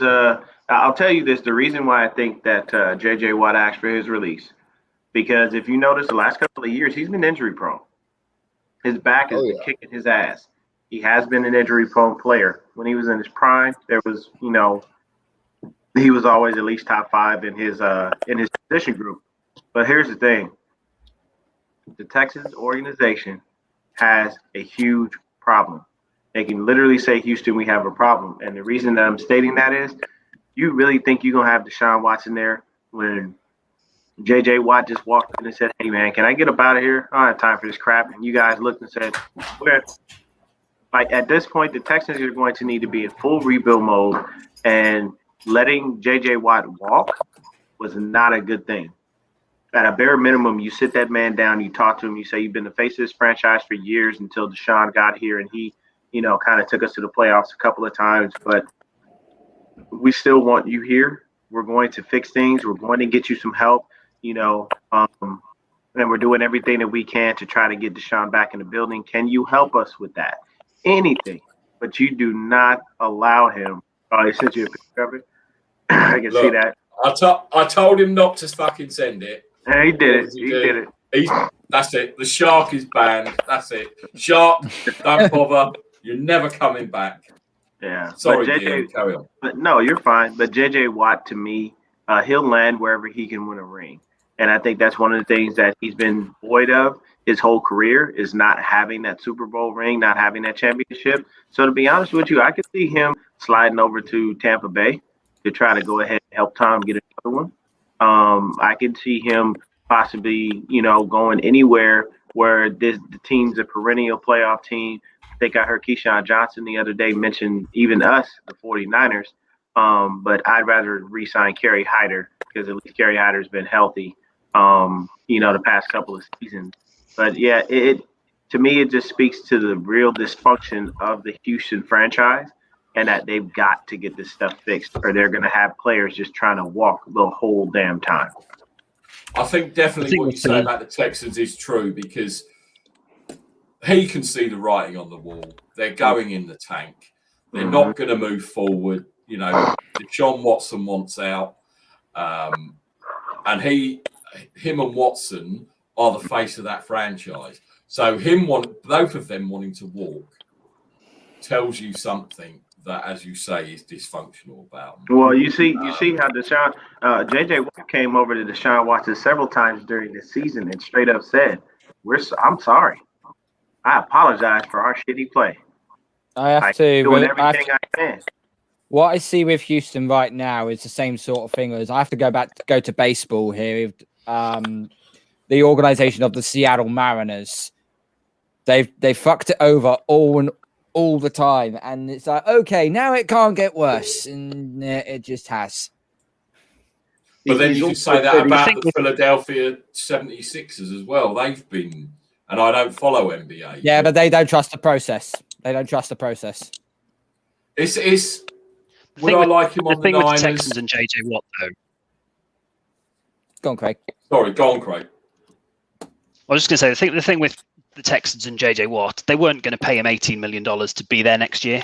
The production they've had out of him the last 2 seasons, they weren't going to pay him that amount of money. So if he's going to stay in Houston, he's going to have to take a pay cut. So yeah, exactly. They were going to have to find a renegotiated contract, and can they renegotiate a contract to actually bring his value down? I don't know whether that's something they could, or and maybe they'd have to cut him and sign him to a new one or something. But I think you're absolutely right. The Texans are entirely dysfunctional, and if they could have found a way to make him stay, maybe they should have done. but I don't think they were paying him the amount of money he was under contract for to be there next year to play 3 or 4 games and pick up 2 or 3 sacks or whatever. Yeah, spot on with that, Craig. Very, very good observation. Perfect. He's also said he wants to go to a contender. So, so that rules out quite a few teams, actually, franchises. Yeah, I can see him go to Indianapolis. He can go to the Colts. The Colts got a stout oh. I mean, I genuinely think the Browns could be there because obviously his brothers are in Pittsburgh. Pittsburgh are not a contender. So, we've got the cap space. Colts is a good shout. They've got the cap space. So I think it's good. There's going to be negotiations, and he's not going to get the salary that he's been on. He's got very good PFF grade. He's got loads of pressures, not as many sacks, but sacks shouldn't necessarily be the thing you look for. So he's still a good player, injury prone, but he's still a good player, and I think teams are certainly going to be after him. Green Bay's it'll be an incentive-laden contract. One of those. It's worth this much on face value, but hey, if you get this marker, it'll be incentive-laden, guaranteed. What are you thinking, Mr. Rogers? I wouldn't want him to come to my team. I just don't think he's one of these guys that's got name value because of what he did 4 or 5 years previously. ago. That's what I agree. It's the brand. It's the brand. I agree. He's not, and if he's just interested, and hey, you know what? Maybe if he's chasing a championship and he's willing to say, you know what, I'll go play for $1 million a year, and I'm not going to take up a bunch of your cap room. Maybe it's one of these deals where, okay, then maybe you take a flyer on him if it's not going to kill, like the Chiefs did with Le'Veon Bell, right? They didn't have to pay him a lot of money. And if he hits, great. And if he doesn't, oh, well, it didn't blow up our cap. It didn't keep us from drafting at the position. It didn't keep us from blocking or another younger guy who could become something getting playing time. I see that kind of situation. I put that poll out there on Twitter. Does he play or does he miss more games for the team that 100%. I think It was 100%. I think that's a legit concern at this point with J.J. Watt. I mean, I love the guy. Hey, Houston's lose. I mean, that dude, man, Dion said too. That Houston loved that guy, man. Like, that dude. He did so much for the he was picking community. up trash in the river. Oh, yeah. People, you know what I'm saying? Bro. Humanitarian award and everything. JJ Watt was basically Aaron Donald before Aaron Donald arrived on the scene. Yes.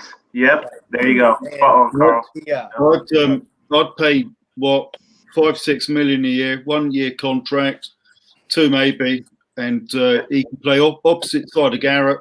We draft an edge, 26 pick, to replace him, and that's a combination I'd definitely go for. Hey, So that is we definitely. talked about this last night. If he pans out like that, yeah, that makes your defensive line ridiculously stout. Absolutely. It works out extremely well. That's actually perfect. He needs You've only got to have a top front four, and you can put the pressure on teams like the Chiefs, and that's what the Browns are looking for. They're looking for How the old Chiefs. is J.J. Watt? 31, I think. Yeah, 31. Yeah. He's still young enough to get a couple of good years out of him. And the main thing is the contract. We want to make sure that the contract fits the bill. And like I said, his contract is most likely going to be incentive laden. You're going to have that many people saying, hey, get here, get to this marker. That's definitely. What do you, I'm sorry, I kept interrupting. What are you talking about, John B? I was going to say, a buddy of mine was here last night. We talked about, he's a Browns fan, and he's hoping that J.J. Watt becomes a Brown. However, I believe in my heart, though, that J.J. Watt's going to chase Tom Brady. I believe they were saying that Tom Brady's probably already gone on the phone and has already kind of recruited J.J. Watt to be a Buccaneer for a year, to add some depth on the edge there. And that's kind of scary too, man, because you see, you got guys like Tom Brady who can get in the ears of players and recruit them. And it's kind of fucked up because, I would prefer J.J. Watt was a Niner, but it just depends on what he's asking. You know what I mean? He's made over $100 million in his career, and in a cap restricted season, we already know that players are going to start taking a lot of 1-year contracts, just to kind of. I mean, listen. Every time I hear of a big name player that's a free agent, it's always followed by, well, the Jets have all this cap space. Every motherfucker isn't going to be a Jet. I mean, everybody's going to be a fucking Jet at this point. You know, That's everybody. Well, Like the Jets are going to get Trevor Lawrence, Patrick Mahomes, Deshaun Watson, Russell Wilson, and every fucking defensive player on the fucking free agency list. Everybody's going to get this guy.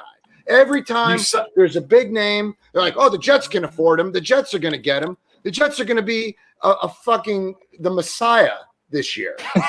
you say that though, John, and Dion, and you can every quarterback that is either going to hit free agency or could be a Jet is coming to the fucking Niners, and it don't matter if it's Sam Darnold, Mitchell Trubisky, this people, right?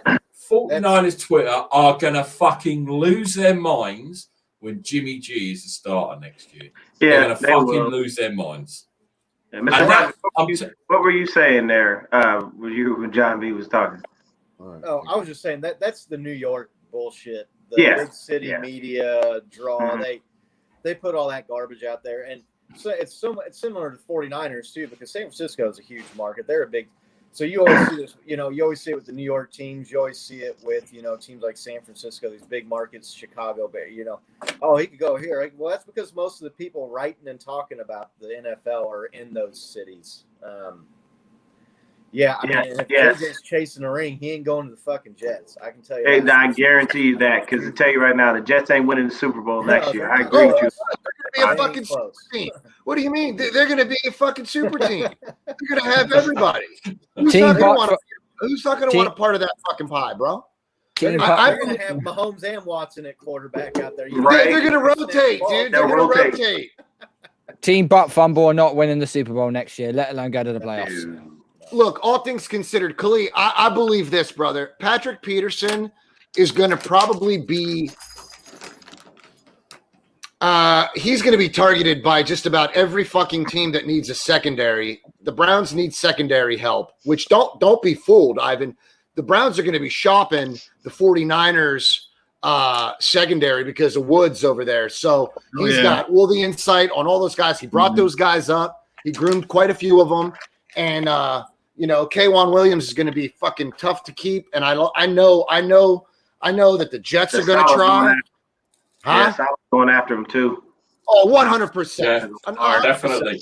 There's a lot of those free agents on the Niners that are going to be on that defensive side of the ball that Cleveland and the Jets are going to be fucking chasing hard. Sure. But Patrick Peterson, I think that dude, he's going to be expensive, right? I mean, and this is where I go. His play the last couple of years hasn't been overtly spectacular. He's another guy that even with PEDs, he's not. Mm-hmm. He's not the player he used to be. Yeah. So you got to think about it like teams you always see that are in trouble, and the Chiefs used to do this shit. Okay, they used to be. We're going to bring in Ty Law, and we're going to bring in all these washed-up quarterbacks from the 49ers, and not talking about Joe Montana being washed up, but Elvis Gerback and all these other. We're going to bring this guy in, and they got Kendrell Bell, this linebacker from the Steelers one year, and they brought in Ty Law, and the Chiefs used to do this. I know firsthand. You can't just go off and pay money just because you know the guy's name from being in the papers. Yes, 5 years that's ago. a big problem. That's not how you build a championship team. Like Aaron Jones. Niner fans want Aaron Jones. They want Todd Gurley. I mean, we don't have a fucking pot to piss in, but we want all these fucking players. Yeah. It's unfucking believable. It's always a big name. NFL Twitter this time of year is so frustrating because, as you say, everyone's wanting to spend big bucks on and all these big names. And the reality is, teams can't afford all these. If you got a few big players on your team, you know you can't afford these constant. No, huge you names. can't. And everybody doesn't have no one ever knows what their cap space is. Everybody is speculating, but the cap is going to be X amount. And I know we only have like what 20 some million, Dion, to play with. I know the Browns. If we make the moves that we've been hollering about, if we make those two moves, then we can save ourselves some money, i.e. Weston Richburg and D Ford. If we cut bait with those losers, we wouldn't have we'd have more money. And let's address the elephant in the room. If they cut Jim, yeah, that'll be a lot more money. We'll be sitting around what 40-something mil. Yeah, we'll skyrocket up. But I mean, the thing is, for me, I don't see us cutting him just because there's not a viable quarterback in the room. Everybody got all freaked out when we signed Josh Rosen to another 1-year deal. They re-signed Josh Rosen because obviously they're letting Nick and CJ walk. Finally, Kyle Shanahan has realized I can't make every quarterback great. CJ Beathard is trash. It's time for him to go. And while Nick Mullins showed us some good signs of life, I don't have I'm a not problem. I'm not mad at Rosen. I'm actually okay with it. I don't want to cut Rosen out yet. I'm actually kind of looking forward to seeing what he can do. Why not? I'm a UCLA guy, so so I know all about Josh Rosen. Yeah. I don't believe he had with Josh Rosen, I'm 50-50. The thing is because is he worth the work? That's what I should say. Yeah. For that deal he's got, yeah, he's well worth it. I think personally, I've seen him play. I watched pretty much every UCLA game that he played in, and I'll tell you this: he didn't get a fair chance in the NFL. But you got to remember, he kicked our ass when he was in Arizona, beat us. The thing I like about not a fair chance. He's never gotten a chance. No, he hasn't. No, not even. The thing I like about what's coming next season, God praying that we, and it's been proven this year, you need a preseason, right? You need it for every team. And I think Josh Rosen will be a solid backup for the Niners. I don't think so. I honestly don't think we're going to draft a QB. And we'll obviously, Craig is going to break that down. And if he's got a QB for the Niners, then I've just talked a lot of shit. But I'm looking forward to it, Craig. Rosen, do not give up on Trey Lance because he'll come to us. I'd tell you, just as long as you don't give us Justin Fields, I'm fine. Just don't do that. Just please don't. I like Justin Fields.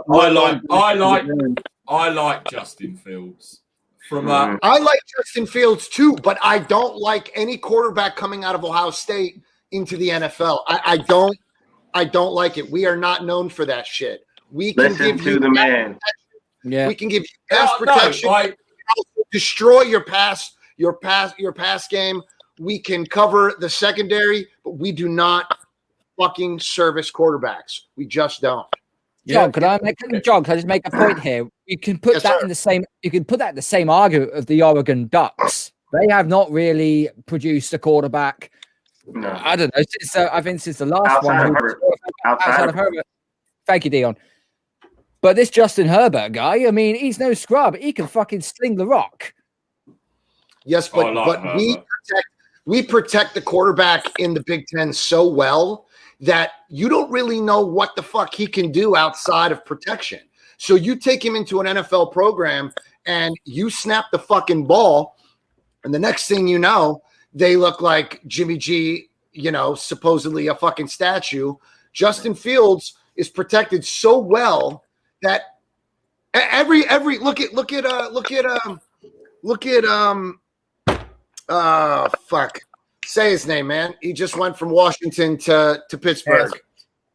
Dwayne Haskins. Yeah, Dwayne Haskins. Okay. What the fuck happened? Look at Cardell Jones. Where the fuck's he at? Passing out fucking big lollipops. I mean, these guys don't amount to dog shit. They actually, I'm not going to sell I'm not going to sell out Haskins yet. I'm actually looking forward to seeing what he can do behind fucking Lurch. I'm looking forward to seeing what happens there. But we have a special guest. Look, we got a special guest here. Who's that? Who's that, Mr. Rogers? This Patrick Mahomes has joined us. Yeah. With a wig on. Say hi. She's shy. Nope. No. This is my niece. This is Madison. This is the next generation of Chiefs fans right here. All right. Hello, Madison. Hopefully, there's better pass protection by the time you grow up. What are your guys? And I've listened to a couple of podcasts recently, and a few of them have called out Trevor Lawrence. They don't think he's an NFL quarterback, and he's going to struggle. Have you seen? Have you seen it? Have you seen his pro day? His training videos over the last couple of days? Yeah, that was his pro day the other day. He looked pretty good to me. He looked good. I haven't. But Pro days always make everyone look good. They say my pro day didn't make me look good, but it wasn't 1976. But it's interesting, right, Craig? This is your moment, and we're all waiting for your mock draft part 2. So the stage is yours. So let's hear what you've got. Well, do you want me to jump straight to the Niners pick, or do you want me to build the tension towards that number? No, Build it up. Let's build the tension. Come on then. I mean, unsurprisingly, Trevor Lawrence, number 1, he is the man. I don't care what those people on the podcast you've been listening to have been saying, Nick. They're wrong. He is the best graded quarterback since Andrew Luck. He will be, he is somebody who should turn that Jaguars team around. So let's not worry about that one. Now, sorry, 2, Craig. When you say that, when you say he's the best, do you think he will be as? Are they saying he will be as good as Andrew Luck, or his stats, or what? What are they basing that on? So I can get my head around it. So that is based. So the grade I'm talking about is the PFF grade. So PFF for the last 10 years or whatever it is have graded every single play. And they graded on how accurate is the throw, but also like what does he do in the pocket. They look at all sorts of different parts for every single player, and he is the second best to Andrew Luck to come out in the last 10 years. Right. So this is based on ahead of any of okay. the Right. Okay. Sorry. Carry on. So that's where he's rated. Number 2, then everyone's saying the Jets are going to take a quarterback, and I just can't see that they will. I think either they're going to stick with Sam Donald, who they drafted 3rd overall 2 or 3 years ago or whatever, or they're going to find a way to pick somebody up in a trade. I don't think they go back to the rookie pool. So I've got them taking Penei Sewell, the offensive tackle, bolster that line, protect whoever it is they brought in there, and going about things that way. Miami at 3, I've got the Heisman winner, Devonta Smith. Yeah. He just makes plays. And I don't care, people go, but Jamar Chase is the better, X wide receiver. He's the more, the taller guy. He's going to be, better in, keeping possession, whatever. Devonta Smith just makes plays, and you've got to find a way to get him the ball. Find a way to get him the ball. He's got the link to Tua as well, being a Bama guy. Like, just makes sense. Yeah, you have whoever was saying Parker on the other side and Smith on the other side. That's a nice little wide receiver duo. Very much so. Yeah. And also he goes back to play with Tua as well. Mm-hmm. Yeah. Exactly. And Brian Flores had him up close to the Senior Bowl. So another reason why I think the link is there. Whoever it was saying they didn't want Justin Fields to the Niners. You'll be happy to know I've got him going to the Falcons at 4. Yeah, I don't believe all of this OSU don't make good quarterbacks hype, Craig, and I've heard it a lot. They But don't. who was the last great Michigan quarterback before Tom Brady? Who was the last great Oregon quarterback before Herbert? Somebody's got to break that chain at some point, right? Yeah. I'm not going to discredit you there. Absolutely. I believe there's always going to be someone. Yes. But we don't expose quarterbacks. We protect them. We make them look very, very good. They excel in the program, but then they come to the NFL and they get destroyed. They just do. They're exposed. They don't fare well under pressure. People said the same thing about the Texas Tech. Oh, it's that air raid system. Their quarterbacks never made it in the NFL until Patrick Mahomes. So I don't know. I wouldn't worry so much about where they played college ball at. If they got the skill, if they can make the throws, if they can move around, if they can be mobile, that's one of the last things I would look at, where they came from. That's just me. And he's going to get at least a year. I was just going to say he's going to get at least a year sitting behind Matt Ryan, because Ryan's contract is such that he isn't, he's not going anywhere in 2021. Awesome. Okay, carry on. I hope you're right. I hope you're right. And I'll eat shit. I'll eat shit if he ends up being a Pro Bowler. Now that's a whole different show, John. That's a whole different show. You eating shit. This will be bookmarked. That's not for this channel. Yeah. This will be bookmarked, and then we'll go back to next year. It goes, oh, they made it to the Super Bowl. John, what have you got to say for yourself? One of us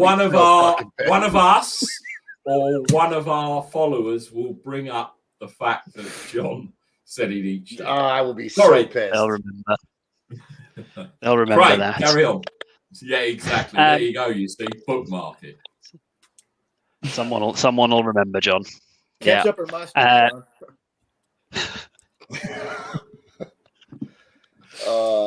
He's got at least a year to worry about it. That's a whole new wormhole we've just fucking gone down. Quick, change the subject. Craig, move on. Yeah, right. Cincinnati Bengals at 5. Everybody's got them taking Sewell. Clearly, he's already gone here. So I thought about Rashawn Slater, but I think that's still a bit early for him being a top 5 pick. AJ Green's on his way out. So I've gone with Jamar Chase, wide receiver. Eagles at 6. Move. Then they just desperately. What, Chase at 5? Well, absolutely. Did you not see how? Did you not Chase see that Joe Burrow pretty much? Well, Joe Burrow pretty much died on behind that offensive line last year. It's not what it's not what falls. And they absolutely need to do. They absolutely need to do something about it. Right. Okay, if you want another weapon, the Bungles could pick up some free agent linemen that turn that team around. I know it's pretty much of a reach, but that's the thing with the draft. You see, as you say, AJ Green's on his way out. They need something positive. They need something explosive, and he could be that guy. If they got Higgins, some free agents, and unless you're taking a tackle, you don't take an offensive lineman top 5. I mean, I don't. You can basically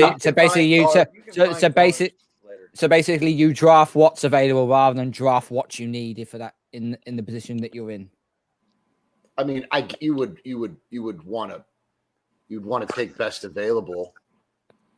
I mean, didn't a tackle go 2nd overall last year, 3rd, something like that? I said 4th. I think it was Andrew Thomas. 4th, yeah. Andrew Thomas. Yeah, you can take a tackle that high, but other linemen, guards, and center, you can get those guys later.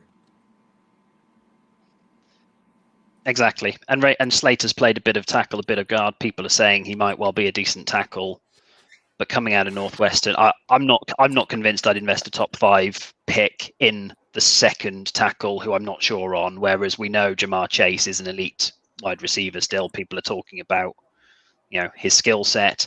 Equally, again, we talked about the Tua to Devonta Smith connection. Burrow to Chase at LSU year before last. So again, it just feels like to me at that point the best pick. And yes, they've got to go away and address that offensive line, but I just felt better about that being the selection than I did about Slater at 5. So that was the way I went with it. Eagles at 6. This is a team that needs help in its secondary. So I've got Patrick Surtain, the Alabama corner. I know there's a bit of debate around as to whether it's him, whether he's the top corner or Caleb Farley's the top corner. I think whichever way the Eagles go, we're talking about 2 top 10 guys here. I slightly prefer Satan based on what I've seen, so I've gone that way. But that pick could just as easily be Farley. But I think they've got to be targeting a top corner at 6. 7, then Kyle Pitts from the tight end from Florida. My first reaction, I think I said this 2 weeks ago when we just saw the Stafford Goff trade news break. And my first reaction was, there's no way Goff's going to be the starting quarterback there. They're going to go quarterback at 7. And the more I thought about it, the more I've listened to them, and the more that you hear what Jared Goff said about what the coaches have said to him, it does look like he's going to get given a shot this year. First year of their rebuild, it looks like they're going to go with him. So why not give him an elite weapon to work with? So that's where I've got Pitts in there at 7. Carolina then at 8. Sorry, Craig. It's very interesting what you say about Goff, because I heard a rumor that the Lions coaching staff said to him, "Don't be a fuck up, you useless idiot." I don't know how true that is, but if it is true, then that is the Detroit franchise in a nutshell. It didn't work for the Rams, and the Ford family couldn't give a shit about the football team. They just want to sell cars, and you're not. I had this conversation last night. I just don't see Goff. 6 games, get found out again, and unless they've got a serviceable backup or someone that can bring them on, I think the Lions are going in the tank again. So they've got to be very, very careful who they draft. I think their backup is Chase Daniels, if I'm not mistaken. Should be Jack Daniels, probably. But yeah, I mean, I do feel sorry for Jared Goff, because he's gone from the LA Sun and being, the main man with his golf course or pitch and putt course in his house to living in Detroit. Jesus, that's sad. Sorry, Craig. We digress. Carry on. No, it's fine. I'm more than happy to listen to other people's opinions on things. Panthers at 8 then.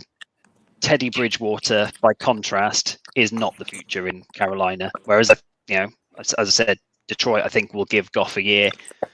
Carolina can't keep going with Bridgewater as their quarterback. So I've got them taking Zach Wilson from BYU. Dion's got his head in his hands again.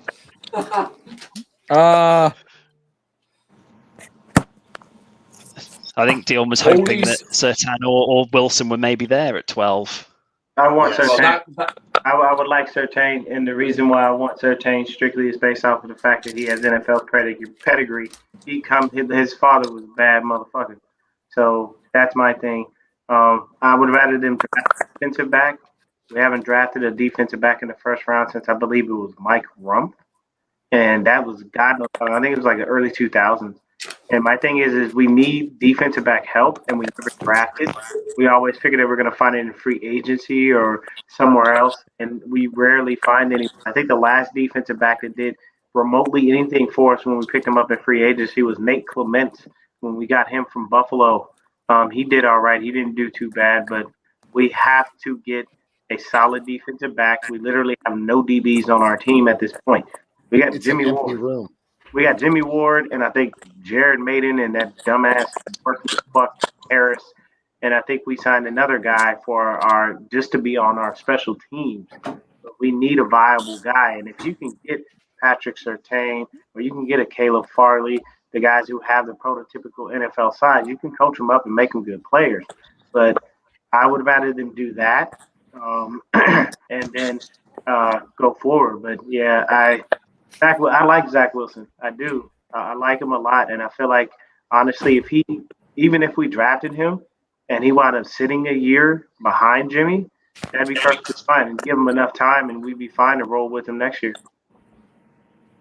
Well, unfortunately for you, he's gone to Carolina, and I've got some more bad news coming up in just a minute on defensive backs, I'm afraid. Hang on a minute. I've got to remove all sharp objects. From within my radius. Okay, now it can't get any worse. This is getting worse. Now it can't get worse. Right. Oh, yeah. Come on. Here we go. Another dagger in every... All the Niners fans are picking the daggers out their back right now. I'm going to blow this show up a minute. Here we go. So Denver at 9, then Micah Parsons, best available defensive player. That is a team that needs help on defense. Pretty obvious for me. But this is where I'm going to break your heart, Dion. I'm sorry.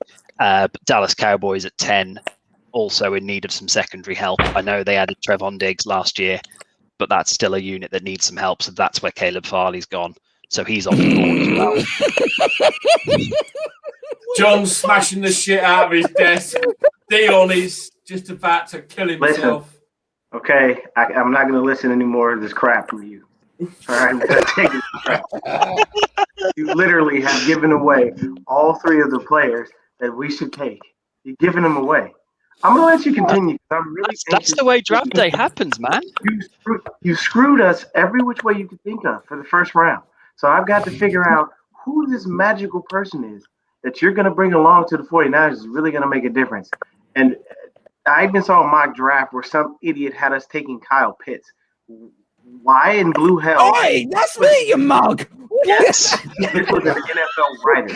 You and the guy from the NFL had us taking Kyle Pitts, definitely. Why would you take it? That's like Mr. Rogers drafting Kyle Pitts. To do what? What, are you going to run 2 tight end set all game? It wouldn't have hurt them. Wouldn't have hurt them. They might have wanted to try that. I mean, no. Yeah, please continue, because I really need to know who you're going to get to at 12 since you fucked this the whole way through right now. The thing is, right, Dion, seriously, I didn't know.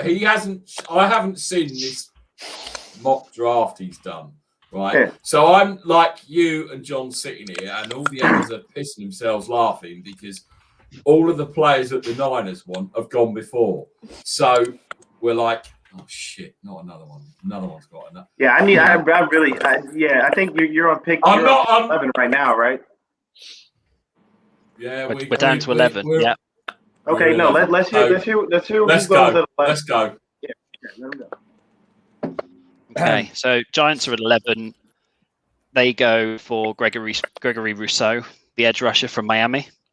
Nice. Again, that's a team that's built on, pass rush.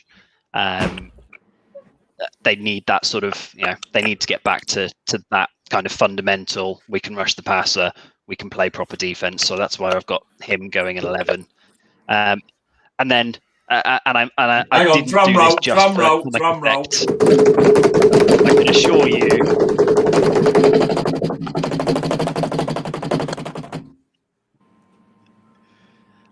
I've gone with Trey Lance to the Niners at 12. And I've done that because, number one, I would have gone with one of those. If one of those corners is there, they're going corner, right? Let's be open about it. But I don't think, you look at the next corners on the board and you're talking JC Horn probably. It's a bit of a reach for him. And yes! I think, and what I've written is there's no smoke without fire. And the more that I hear about the 49ers maybe making inquiries for quarterbacks, the more I believe they don't believe in Jimmy G. And if they don't believe in Jimmy G and they don't find a way to swing a trade, at this point in the draft, with those corners not available, it just seems to make the most sense. So that's the way I've got them going. I think it's, Well, we're fine. Is there anybody you guys think still on the board you'd have gone with? I'll be interested to hear that. Okay, but what have you done a draft where? Have you done a mock where we trade up the pick? We move the 12th pick. I haven't. You don't think we move it? Does anyone think we move the 12th pick? No. No. I think we either go backwards to get more picks, or we go in at 12. Yeah, but we're going to just move back to get booty picks. The first 15 picks are going to be everything we need, including DE, centers. Everyone's going to be gone before we even if we trade back, we're going to just take a gamble in the 3rd and 4th round. I honestly think we're going to pick up Alex Mack in free agency for the center. Okay, and so we do. Let's say we get Alex Mack. Let's say we do. Then we give up what? Are we giving up like a 3rd round pick for him? He's a free agent. He's a free Oh, agent, yeah, he's a so free we're agent. not.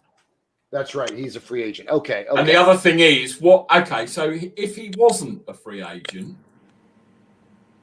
we're not going to give up anything below a third-round pick, right? We're not going to go if he was not, if he wasn't, we're not going to do that. I would say probably a third-round pick. I would say he's probably worth that. I mean, it might be arguable. That may be debatable right there.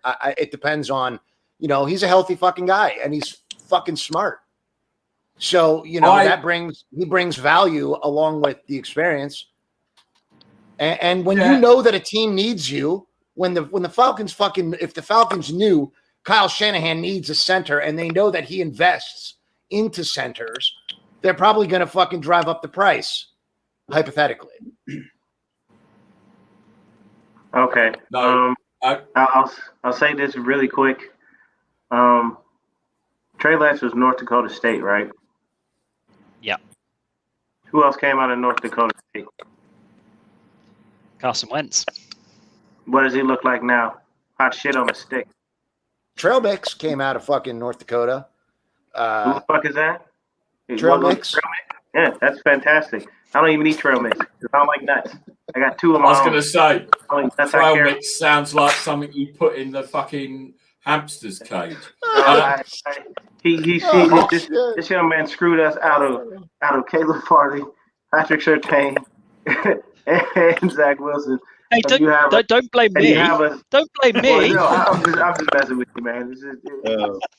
Craig, Craig. Ultimately, Craig's not wrong. Just, I mean, Dion, it's kind of fucking scary, dude, because these teams they need these pieces. No, they don't. No, they don't. I don't need shit. They need to lose every fucking game so we can win the Super Bowl. Goddamn, that's where I'm at. Okay, my heart's broken right now, but I gotta let him talk because he's looks like everybody's got to go. Very quickly. 26th pick, Craig. Who have you got going to the Cleveland Browns? Because Ivan has got to jump off. So who have you got going to Cleveland in the 26th pick? I'll tell you what. Just let me just build up a little bit more and try and make Dion a little bit happier. So I've got them going corner. Sean Wade from Ohio State. So hopefully that makes you feel a little bit better. But let's go to 26. Let's go and find out who did I have the Cleveland Browns taking then. We talked about, or Dion talked about NFL bloodlines, and I've gone with somebody who has NFL bloodlines. So it's Asante Samuel Jr., the corner from Florida State. I know there's a lot of talk about the Browns investing in the pass rush there, but I didn't have anybody with any real value. And, I think this Super Bowl showed having depth in that secondary. Yes, Denzel Ward's on one side, but actually having the depth in the secondary and having someone like Asante Samuel on the other side, I feel like would be a great addition to that Browns defense. Yeah, I mean, I think I'll definitely go corner or edge, depending on what the Browns do in free agency. So yeah, definitely corner I like. Not too sure about Asante.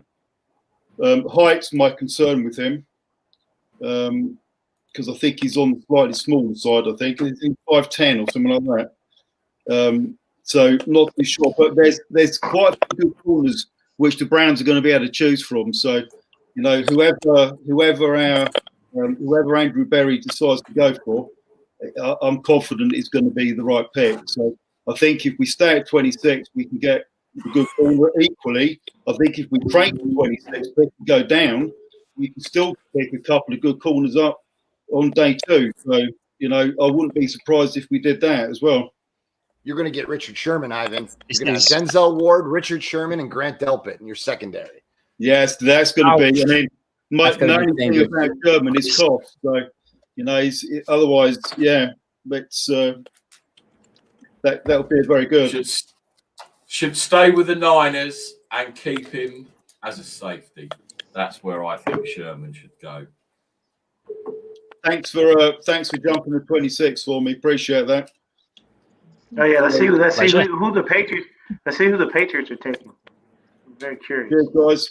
Yeah. Later, Ivan. Take care, brother. Later, Hound. Take it easy. Take care. Later, Ivan. See you Good soon. one, Ivan. Take care. So Okay, we yeah, wanna who get are to the Patriots who have you victory. got? Patriots. So I will set this up by saying, or by giving you the 14th pick. So Mac Jones has gone off the board to the Vikings at 14. Darisol's gone at 13 Fuck to the off. Chargers. Yeah, sorry, Cal. But I actually think I think you're going to like this one. It's more of that Belichick Saban Alabama connection going on here. Christian Barmore, the defensive tackle, who I think is absolutely a top half of the first round pick. He is somebody that is a disruptive defender. He will cause offensive lines problems. And I think he's the best player available at this point, and that is Belichick's style. I'll have a clear head over this. I like the pick, and I also don't like it because I don't know what our situation at quarterback is right now. It's still up in the air. We'll know more about it when we get towards free agency. If nothing comes out of free agency, then we have to go for Mac Jones or trade up for going at Trey Lance. But no, this pick is actually pretty good. Our run defense was shocking last year, so adding a defensive tackle in there would actually help.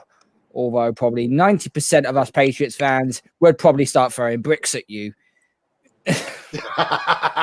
But you've got Super Cam. You don't need a QB. He was the answer to all your problems. Everybody said he could very well still be there. The critical word in that sentence is was.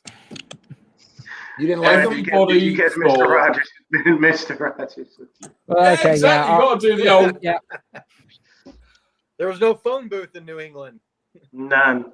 No, the phone booth got left in Carolina. No, I think we don't have. We have no phone. No, we have no phone line after what Belichick done to the handset. Fucking hell. That was fun. Yeah, talking about that, that was hilarious. I mean, Jesus. Who would have wanted to have been that guy up in the booth who said, challenge that play. It's definitely going for us. And then it didn't. Belichick lost his shit. It was hilarious. Craig, who have you got Mr. Smug's team picking? At 31, I guess, because they lost the Super Bowl, right? Yeah, they're 31. Oh, don't remind him. Just rub it in, why don't you? He was happy about that. I just did. Hang on a minute. Just rub it in a bit more. Rub. So the Chiefs, I mean, everybody's talking about that offensive line, and I heard what you said earlier about having, LDT coming back and what might happen there, but I've got them going offensive line. I've got Elijah Vera Tucker from USC slotting in there. He's played a bit of guard and a bit of tackle at USC. More as a guard, but this year at tackle, so he's got experience kind of playing all sorts of spots on that line. And I think the Super Bowl showed you can never have enough depth in that unit. What did you think about? He didn't play this year because he opted out. But what did you think about that Lucas Niang? I think is his name. Wasn't that his name? The guy from TCU that they drafted last year that didn't play this year. I can't remember now. Let me do some research. I'll come back to you next week. I always say that and then fucking forget, but that's just me because I'm old. I'm really interested what you guys think going forward. Obviously, free agency frenzy's coming up, which is always a good time. How do you think the prospects coming into the draft this year? Obviously, there's going to be no combine or anything like that. It's only going to be pro days. Does that hinder or help the people? I mean, combine, is that just smoke and mirrors to make people run around and just confirm what people thought? Because everyone has got an idea who they're going to draft, or, obviously the draft boards have taken shape. Dion, what do you think? Combine, is that something we can do without, or is that something we need? Or you need the combine. You need the combine because that's where players shine, and they wind up basically showing you who they really are, and you can definitely get a few things. The number one thing that I hate about the combine, though, is the 40. And the reason being for me is I feel like if you're going to run the 40, instead of them doing it with, just guys in a tight shirt and tight shorts, what they should have them do is put on full gear so you can see how they move when they have that gear on and they're running at a perfect rate. But for me, if they did that, you'd have better times, strictly based on the fact that you would know how they're doing it with all that padding on. It's going to add a little bit of weight, not much, but it's going to add something. We need to draft. Rich Eisen wouldn't want to do the 40. Well, no, he doesn't have to. Run, Rich, Run would look hilarious in full. But you need it because that's where you find those hidden gems. That's what you do. You find hidden gems in the combine. That is a very, very good point, actually, you raise about the 40, because that really is immaterial, isn't it? Running a 40, 4.3, 4.4, whatever. You put pads on and you're in a certain situation. That speed, whilst it's there, it's not the same as you say, running in full kit. Yeah. And I agree with you with the combine. I think the combine should be there. And again, it's missed because of, this year is going to be very, very different, because if there's no preseason games, we all saw what happened with tuning up your body and this, that, and the other. And the combine, I think, is an essential part of the NFL preseason. So I do agree with you. Craig, what do you think? Good thing, bad thing? Is it going to prepare people? I mean, what do you, versus pro days? What do you think? I think these opportunities where you get a lot of players, or you get a group of players together and they have an opportunity to, scout, those of us who just do this for a bit of fun, you get an opportunity to compare people like for like in the same sort of scenarios, running the same drills in the same place at the same time is valuable. And I think it's particularly, it's less valuable probably for the guys who are expecting to go round one, round two. People already know who they are. People have already seen their tape. They've already thoroughly scouted them. You've already got a decent read on them. You're probably not going to change too much in terms of your draft board from the first couple of rounds if somebody runs a 4.55 rather than a 4.5 flat. But what you get the benefit out of from things like the Senior Bowl, like the Combine, like the other All-Star games, is some of the players who are in the rounds 3 to 7. Guys who, or some of the smaller school players who perhaps you don't get that much of a read on normally, or you're not quite sure about the level of competition they've played up against. You get the chance, 10 or wherever, you get to see them and you get to eyeball them next to those guys and you get to see that direct comparison. And I think that's where it wouldn't shock me with no combine this year if we see more guys from the Power 5 schools taken in rounds 3 to 7 than normally would be, and if we see less of the smaller school players or some of the even the Division 2 type players, if we see less of those coming through. Because one of the things that stood out to me about the Senior Bowl was some of the people that are suddenly talking about Quinn Miners of Wisconsin Whitewater, or Ellison Smith from Northern Iowa, or whatever, people who haven't had that, they haven't had that national attention. All of a sudden, people are going, "Who is this kid? Didn't know he could do that. Never even heard of him." Those are the people that I think get more benefit from going to something like the Combine. Definitely, I've got another thing I want you to look up for next week. Yeah, I'm gonna get out of here, guys. I gotta go. Got a couple. Dion, appreciate you. Take care, my man. See you next week, man. Take care, brother. Right. See you later, Dion. Take care. Stay safe. Rogers, I know Carl can hear me. I'll see you guys later. Craig, you better revamp another mock draft. Damn it, help me out here, man. At least give me Surtain, Samuel Jr., somebody. No, not Trey Lance. North Dakota State produced Carson Wentz, and we see what happened.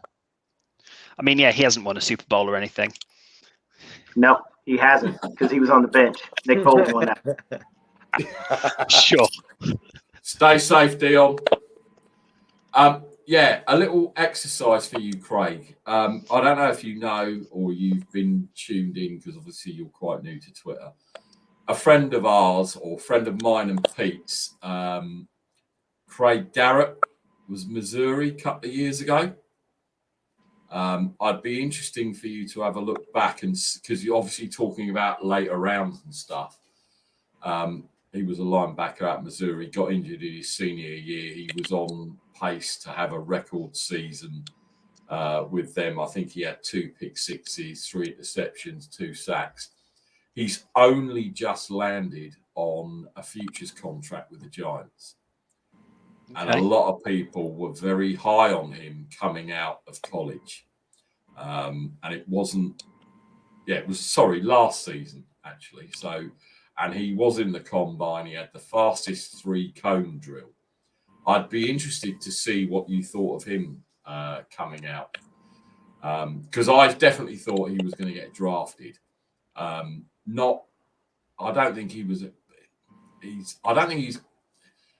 He didn't have a lot of his 40 wasn't that great, but he was the all-time tackler. He was, he had I thought he had a great future in the NFL, and he struggled because of the combine and this, that, and the other, and then obviously what happened with COVID to actually get picked up on a team. He bounced around a few practice squads, and now he's got a futures contract with the Giants. So I'd be interested if there is film, if you have a look where if you thought he was a late round prospect. I'd be quite interested in that. Dude, we're talking about the combine. Dude, I hate the combine. To me, the combine is something where you watch guys play in college for 3 or 4 years. You like some guys, you don't like some guys, and then you go to the combine, and in the course of 1 or 2 days, you start second guessing yourself on guys you liked and guys you didn't like based on a much smaller sample size. I am not a big fan of the combine. I think you start you start second guessing 3 and 4 years of analysis and work over what the hell how many sticks he could jump over, or if he ran a tick slower in a 40. I mean, you watch him play college football for 3 or 4 years, and to me, that's scouting and watching guys play actual football is a much better way of indicating who's going to be a good football player.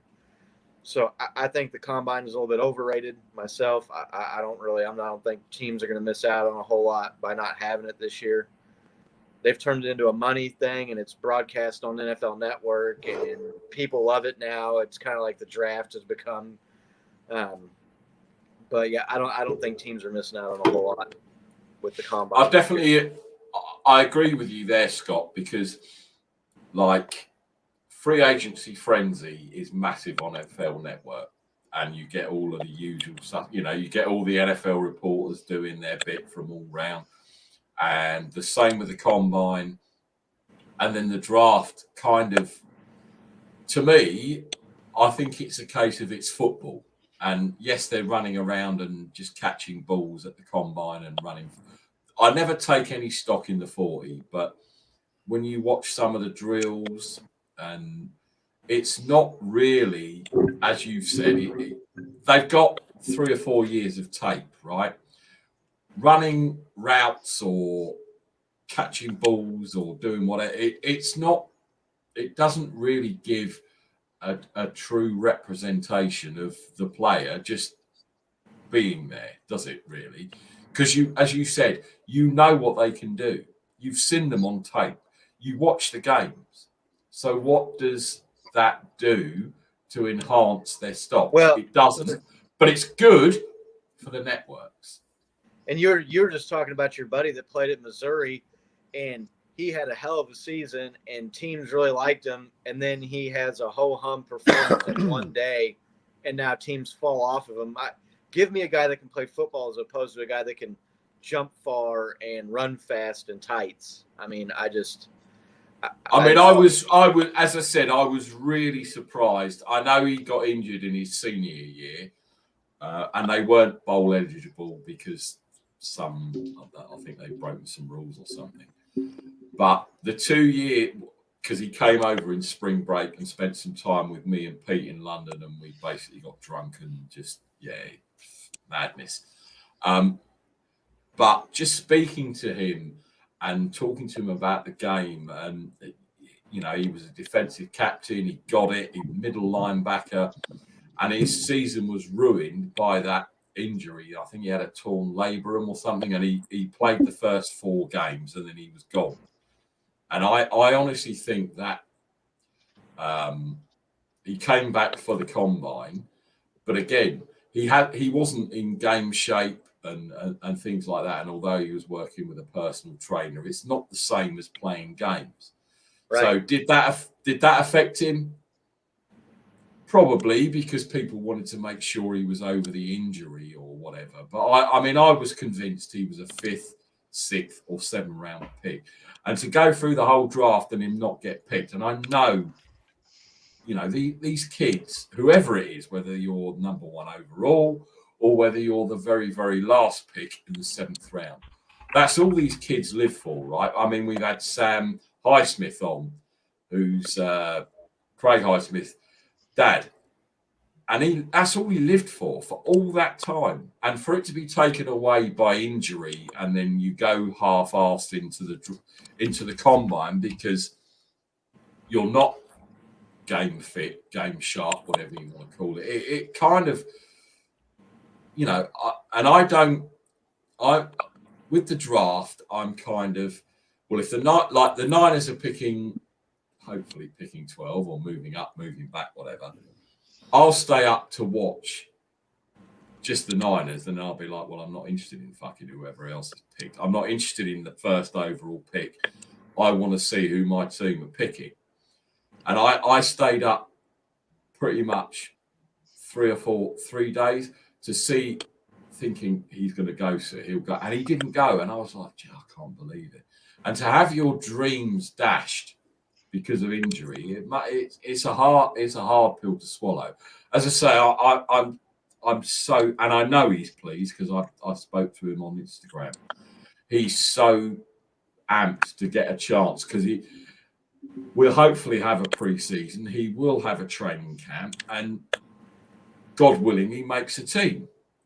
And it's I don't know. I'm not sold on it. I like watching it because it's something to fill in when there's no football, and that's the worst thing from now until August or whenever there's nothing, and it just depresses me having no football. John, what do you think about the combine? I agree with Scott. I see exactly what you guys are saying. I do.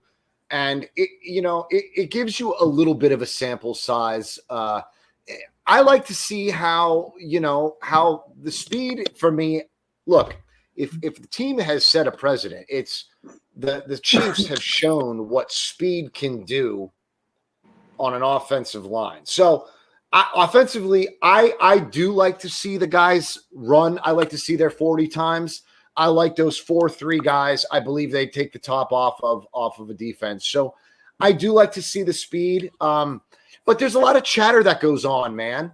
There's a lot of there. You ever notice you don't know shit about a player through the draft? We hear a little bit about this, that, the other, but during the combine, we can find out a little bit about the demeanor and some of the attitude that these guys bring in. And for us, Carl, help me out. Who the hell was the middle linebacker the Niners took? And he was a shit show, disruptive during the combine. And eventually we cut him loose because he was violent. What the fuck was his name? Nick. Who was that guy, dude? You know who I'm talking about? I do, and I'm like you. I'm drawing up a blank right now, man. Craig, help me out if you can remember. Last couple of years. Yes, he was disruptive. Yes, he was just disruptive. He got caught with a chick in his room in Miami or wherever it was before the game, or Washington. Yes, he was Reuben disruptive, Foster. Man. Reuben Foster, thank you. Reuben Foster, that's the guy. So we found out a little bit about this guy. Totally stoked. You know, he goes to the combine. You know, he's disruptive. He causes a scene. He pisses dirty. Everything under the fucking moon, right? It's revealed. So I do believe in some of the chatter. I like to shut the hell up. I like to hear what we find out about players. You know what I mean? In the preseason, Nick, if there was ever, how many times, Scott, Carl, Craig, Nick, how many times have we said the preseason's a shit show? We don't need it. It's this, that, and the other, and a bag of fucking nuts. But if we've learned anything from this pandemic, that the preseason is fucking important. I have really taken a step back and really appreciated not just the platform that the rookies get, but what it does physically, the preparation that it brings for the team's health as a whole. I mean, we were decimated by injuries, but the league was also suffering injuries everywhere. So I see the preseason now more than ever as a necessity to a team's overall preparation and health.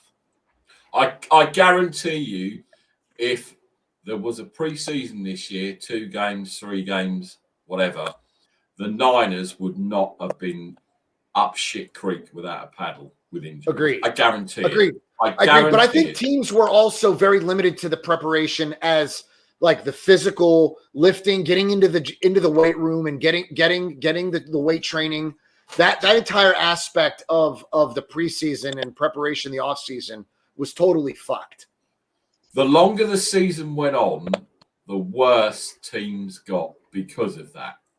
Yeah. And you had a lot of serious injuries in the first 6 or 7 weeks. And God give everyone, we managed to get the whole season in. And I mean, I said at the beginning, very cynically, when we started this, the only reason that the season would go ahead was because of money, right? And the networks and this and that and the other. And I still stand by that. But the more injuries that became on every team, the more eroded everybody got. And it was like, let's just get the fucking season over with. You know, and the Super Bowl limped over the line.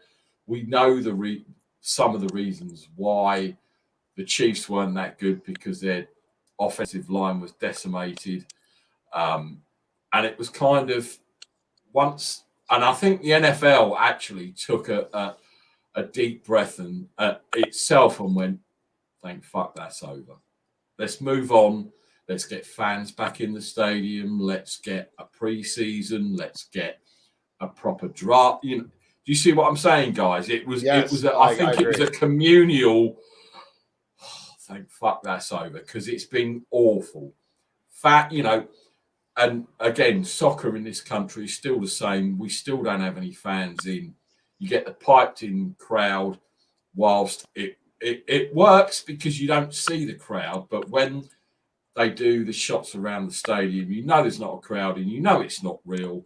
You're not getting people going into KC at 150 million decibels and getting put off on offense. Same as Foxborough, same as, you know, all these stadiums need fans. But the only I agree. It's got to be you safe. disagree, you're out of your mind. We saw, Nick, what having no fans did to teams. You play for the crowd, man. That's part of the game. It amps you up. If you've ever played a sport, man, you feel it in your bones, man. The crowd, it brings a dynamic to the team and to the whole fucking game. You know, it's like a lot of, it really fucking matters. It's like a lot of sports. Now, we've been having over here some boxing bouts that have been behind closed doors with no fans. And if anyone has ever watched boxing, you know that the walk-ons, and probably even WWE and whatever, UFC, whatever, the crux of it is the walk-ons, right? You get the music, you get the lasers, you get the slow walk-on. The crowd are going fucking berserk. But when you see somebody, 3 some of hours these just to get shows, the fucking fight started, it's fucking crazy. some of know? these things I've seen recently, that even the walk-on has been, instead of it being like, as you say, 20 minutes, it's a minute, and they walk on. They still got the music pumping and blah blah, but there's no crowd, and the crowd makes the sport. Forgetting what goes on in the ring or on the field or on the soccer pitch, the crowd is an essential part of everything. And I don't think going forward, if God forbid the pandemic isn't under control by the start of the next soccer season or the start of the NFL. I mean, Craig, what's your thoughts on the empty stadiums and you need an atmosphere, right? You need a crowd there, but it's got to be safe. Yeah, I can only echo everything that you guys have already said. I think it totally, not having the crowd there takes something away from the game, and particularly when you're, aside playing at home, it's crazy. And I think, you completely understand why they're continuing to play, but the sooner we can get crowds back in stadia safely, the better. And Nick, you just referenced a whole bunch of things. The funniest one for me was watching the darts over Christmas, where you've got the darts players walking on with their music playing and the cheerleaders still on the stage, and there's literally nobody in Ali Pali. I couldn't. And I love darts, and I've been 4 or 5 times to the Ali Pali to watch that, and I've been to Blackpool to watch the UK Open or whatever it is they play up there. Oh, match play. That totally, they should have cancelled it, in my opinion, because darts isn't darts without a load of pissed up lunatics trying to do high fives as they. I mean, the walk-ons are just a fucking joke. And certain sport, like, I don't know, the squash world championships or the cricket or hockey or, minority sports like that, it doesn't matter if there's not a crowd there because that's not part of it. Like snooker as well. I mean, I hate snooker, but if that was the only sport on and you watched it, it wouldn't make any difference if there wasn't a crowd there. But the darts is mad. It's, it's built on atmosphere. Yeah. How can you have, and I watched one game and I thought, do you know what? Fuck, I can't watch it. Because you need that, all the lunatics when they go to the break and all that. You can't, it spoiled it. I mean, and I know American football's different. But again, you need the camera to pan round and see the signs and, I mean, the Lambeau Leap was a joke without people in the stand, right? And they're still doing it, and you're thinking, fucking hell are you bothering with that with?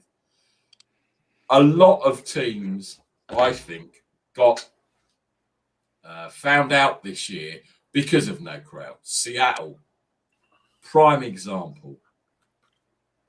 And I hate Seattle and fuck the 12s. But the 12s not being there had a big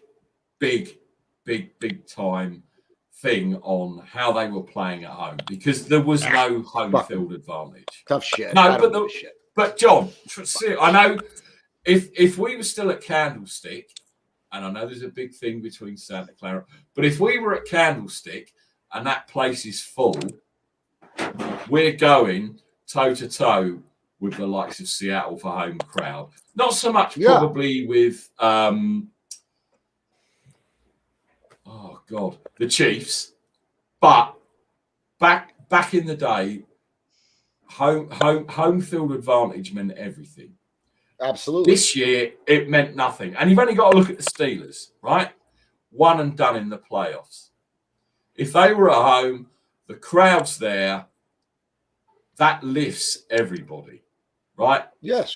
And yes, without a doubt. There was nothing there, and but that's what made this season so much more fucking real, possibly real. Yes, you overcame the mundane, fucking boring, empty stadium, and to make it back to the Super Bowl, man, through all this shit, it says a lot. So, yeah, it made it more real, Nick. It did. It was a dull, dark, and shitty season, brother. I mean, let's face it for what it is. Now, listen, real quick, let's be very clear about something. If we learned anything from the Patrick Mahomes Super Bowl and the Russell Wilsons, all this shit, it's that, yes, mobility is fucking awesome. It's great to have it.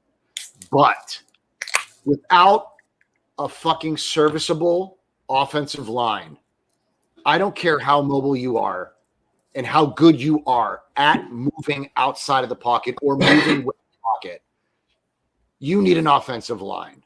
People have given credit to Russell Wilson for the last 5 seasons that it doesn't matter. They're not going to invest in an offensive line because he can fucking move and make things happen. Well, Patrick Mahomes is as good, if not better, and he still couldn't get it done. So offensive line play is fucking crucial, and you do need to invest in an offensive line. Point blank, period. Right? One stat to bring up, John. In 8 of Russell Wilson's 9 seasons, he's been at Seattle. He's been sacked roughly around about 40 times a season. And it took him just this week to get vocal, right? Just this week, he wanted to bring that to the front office attention, saying, "I want to have a say in negotiations, whatever." So that's fucked up. It's fucked up. All right. Second, I have just some final thoughts here, just real quick. Craig, do you believe that your mock is significantly different if Zach Wilson goes to Miami? No, I'm sorry. If Zach Wilson goes to New York, to the Jets, do you think it changes things significantly? Well, I'd then probably say the Bengals will go with the tackle at 5. So you've got Jamar Chase dropping down. Where does he end up? I mean, the Eagles don't go there. You've then got a question: do the Lions go tight end or receiver? Don't know. Carolina, maybe Carolina then go Lance, or they go elsewhere. And yeah, I mean, it's going to have a knock-on impact just on that top 10, let alone trying to think about everything else. Yeah. Right. Okay, that's good. I mean, that ultimately changes the things. That changes things for you and I, Carl. There's a chance. But hey, real quick, how do you guys feel about the Urban Meyer and Chris Doyle situation? Well, Doyle's been. Do you know what? Relieved of his duties, hasn't he? Yeah. I guess he resigned. I just found out this morning. Apparently, and I asked one of our friends of the show, Royston, who does the Jags podcast, tweeted that out this morning that he'd resigned, and I asked him why, and he told me why, and I'm thinking, didn't you do your due diligence on this guy? I again, believe it. Like with what we were talking about last week with Eric Bieniemy and his previous issues and stuff, which aren't anything like what this guy's been accused of. They obviously, right. KC did their due diligence and they thought, well, we'll roll with Bieniemy because of X, Y, Z. But this guy apparently is a right motherfucker. So how the hell does he get hired? Is my first thing. I cannot express to you the disappointment as a diehard Buckeyes fan. Urban Meyer has been a hell of a fucking staple. Just the credibility, the way that the demeanor that he took in defending him over 20 years, and I vetted him. Fuck out of here with that shit. He's fucking vile. The fuck out of here. He doesn't belong in a fucking locker room. He doesn't belong on a fucking team sport. Go fucking sell cars, dude. get the fuck out of here. You know, I was so disappointed. And you know, what a shitty way to fucking start your career as an NFL coach. Fuck up. I was so pissed with Urban Meyer, man. I was so upset. I thought, what the fuck, man? You know, what? You know, yeah, you've taken your respect. You've taken your respect to a whole nother level. Do you honestly think that in today's society, what we're trying to fucking change, you're doing your due diligence by bringing this motherfucker into an organization that has had numerous accusations, players, staff, motherfuckers aren't lying. You can't change that shit. I was blown away. And when I woke up this morning and I saw that he resigned, I couldn't have been fucking happier. But what a fucking ass. What an ass hat Urban Meyer looks like right now. Jesus Christ. But the other thing, the bit. is, sorry, Cole. Craig, go ahead. I was just going to say the worst bit about what Urban Meyer said though was he said I've known him since we were at Utah together. They were at Utah 3 years apart. They never crossed paths at Utah. He's supposedly done all this research. He's never actually worked with the bloke. And Urban Meyer just came out and flat out lied and said, "I worked with him at Utah. I've known him since then." Yeah, like they should just never have hired him. No, but the other thing as well, what does that say to all the other people in the NFL? And we've spoken at length about Ray Rice, about who was that running back who got in Kareem trouble? Hunt. Yeah. What does that say about the NFL? Oh look, Craig, look, there you go, darling. Have a spoon. I've been given a spoon. Oh, it's a lollipop. Oh, a spoon. There you go.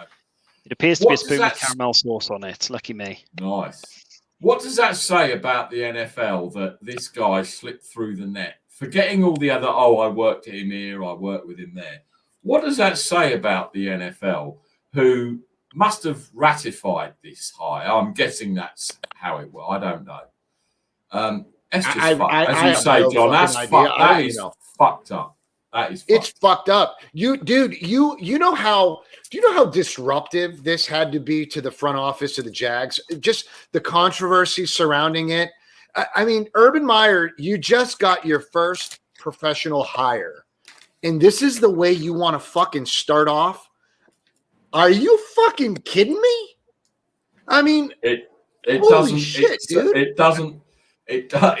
Oh my God. Bode well. It doesn't. And bearing in mind how much hope there is in Jacksonville with the first overall pick, fucking first overall pick, a new coaching staff and everything, and they do this fucking cheap shot move. Put this black cloud over us, motherfucker. What is wrong with you? You're right. I mean, you're exactly right. You can't fucking speak on behalf of a fucking guy that you don't know fucking shit from Shinola. What the fuck are you talking about, man? You're on national television. I vetted him I vetted him myself, and we can assure you that you can't assure me shit. You brought a fucking vile fucking ass hat into the building. And now the whole fucking world knows that you are full of shit. And the players are going to thing. That's the thing, right? I'm a professional fucking athlete. I'm not working with this guy. Dude, your entire credibility is fucking in shambles, dude. You're walking on thin ice.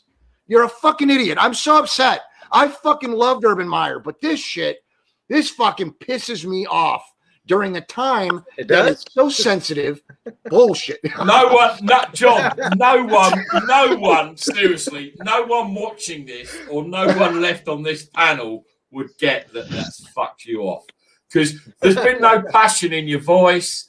Is John upset? This is like the second week John has had to vent and we've had to do an intervention. I'm getting worried, bro. Okay. I'm getting worried, man. You know, yeah. That's what. If you can't say anything, if you watching the Shank Club, you know that John will find something to vent. And then afterwards, everyone will be, John, it's fine. Come into the light. Come into the light. We're all with you, bro. We're all with you. Don't. Yeah, exactly. John. Right. You know what it shows. You were saying, what is he thinking and how could he do this and what the fuck were they doing? There's one thing that reigns supreme in the National Football League and professional sports as a whole. I shouldn't say this is unique or special to the NFL, but it's wins, man. It's wins. That these guys are going to do whatever they think it takes to win football games. But wasn't he a strength and conditioning coach? If you don't win, you're not going to have a job anymore. So Kareem Hunt and Ray Rice, you know what the difference between Kareem Hunt and Ray Rice was? Ray Rice made the mistake of doing his shit at the end of his career. Kareem Hunt was at the beginning, was still on the up. He was on the uphill side of his career. He wasn't on the downhill side. He wasn't on the back. He wasn't a declining player. I'm not trying to say what Kareem Hunt did and what Ray Rice did was the same thing, because there was definitely a different level of aggression and what happened in the end result. And not saying that what Kareem Hunt did was okay or acceptable, but he got drunk and he kind of swung his foot at someone, and was Ray Rice cold clocked and knocked that woman cold out. So, but again, I get it. Again, it just comes down to these teams and these players. They're going to do whatever they think gives them the best chance of winning football games. And you can have all this. We're going to wear pink on our fucking helmet and have it on the field for our women fans. And we're going to have this cancer shit. And we're going to do the salute to service. And we're going to do that. Is all bullshit. It's all about what do we need to do to win. And they're going to win at all costs. I get it. And that's what it shows. Whether that's right or wrong, I'm not trying to get. No, you're not. To be honest, that's quite controversial, Scott. But no, you're right. I mean, it's a big fucking. It's all for the show. Yeah, exactly. It's all for the fucking shield, right? So, with that, we are going to go round, do some final comments, and then I'm going to finish off with a little tribute to Chris Wessling, who unfortunately lost his life to cancer. I don't know if you or listened to the Around the NFL or you've seen it. So I'm going to close out with a few words for Chris. Carl, final thoughts. Season's over and done with. Well done to the Buccaneers. Commiserations to the Chiefs. We're now ready for free agents. It's now free agency and draft.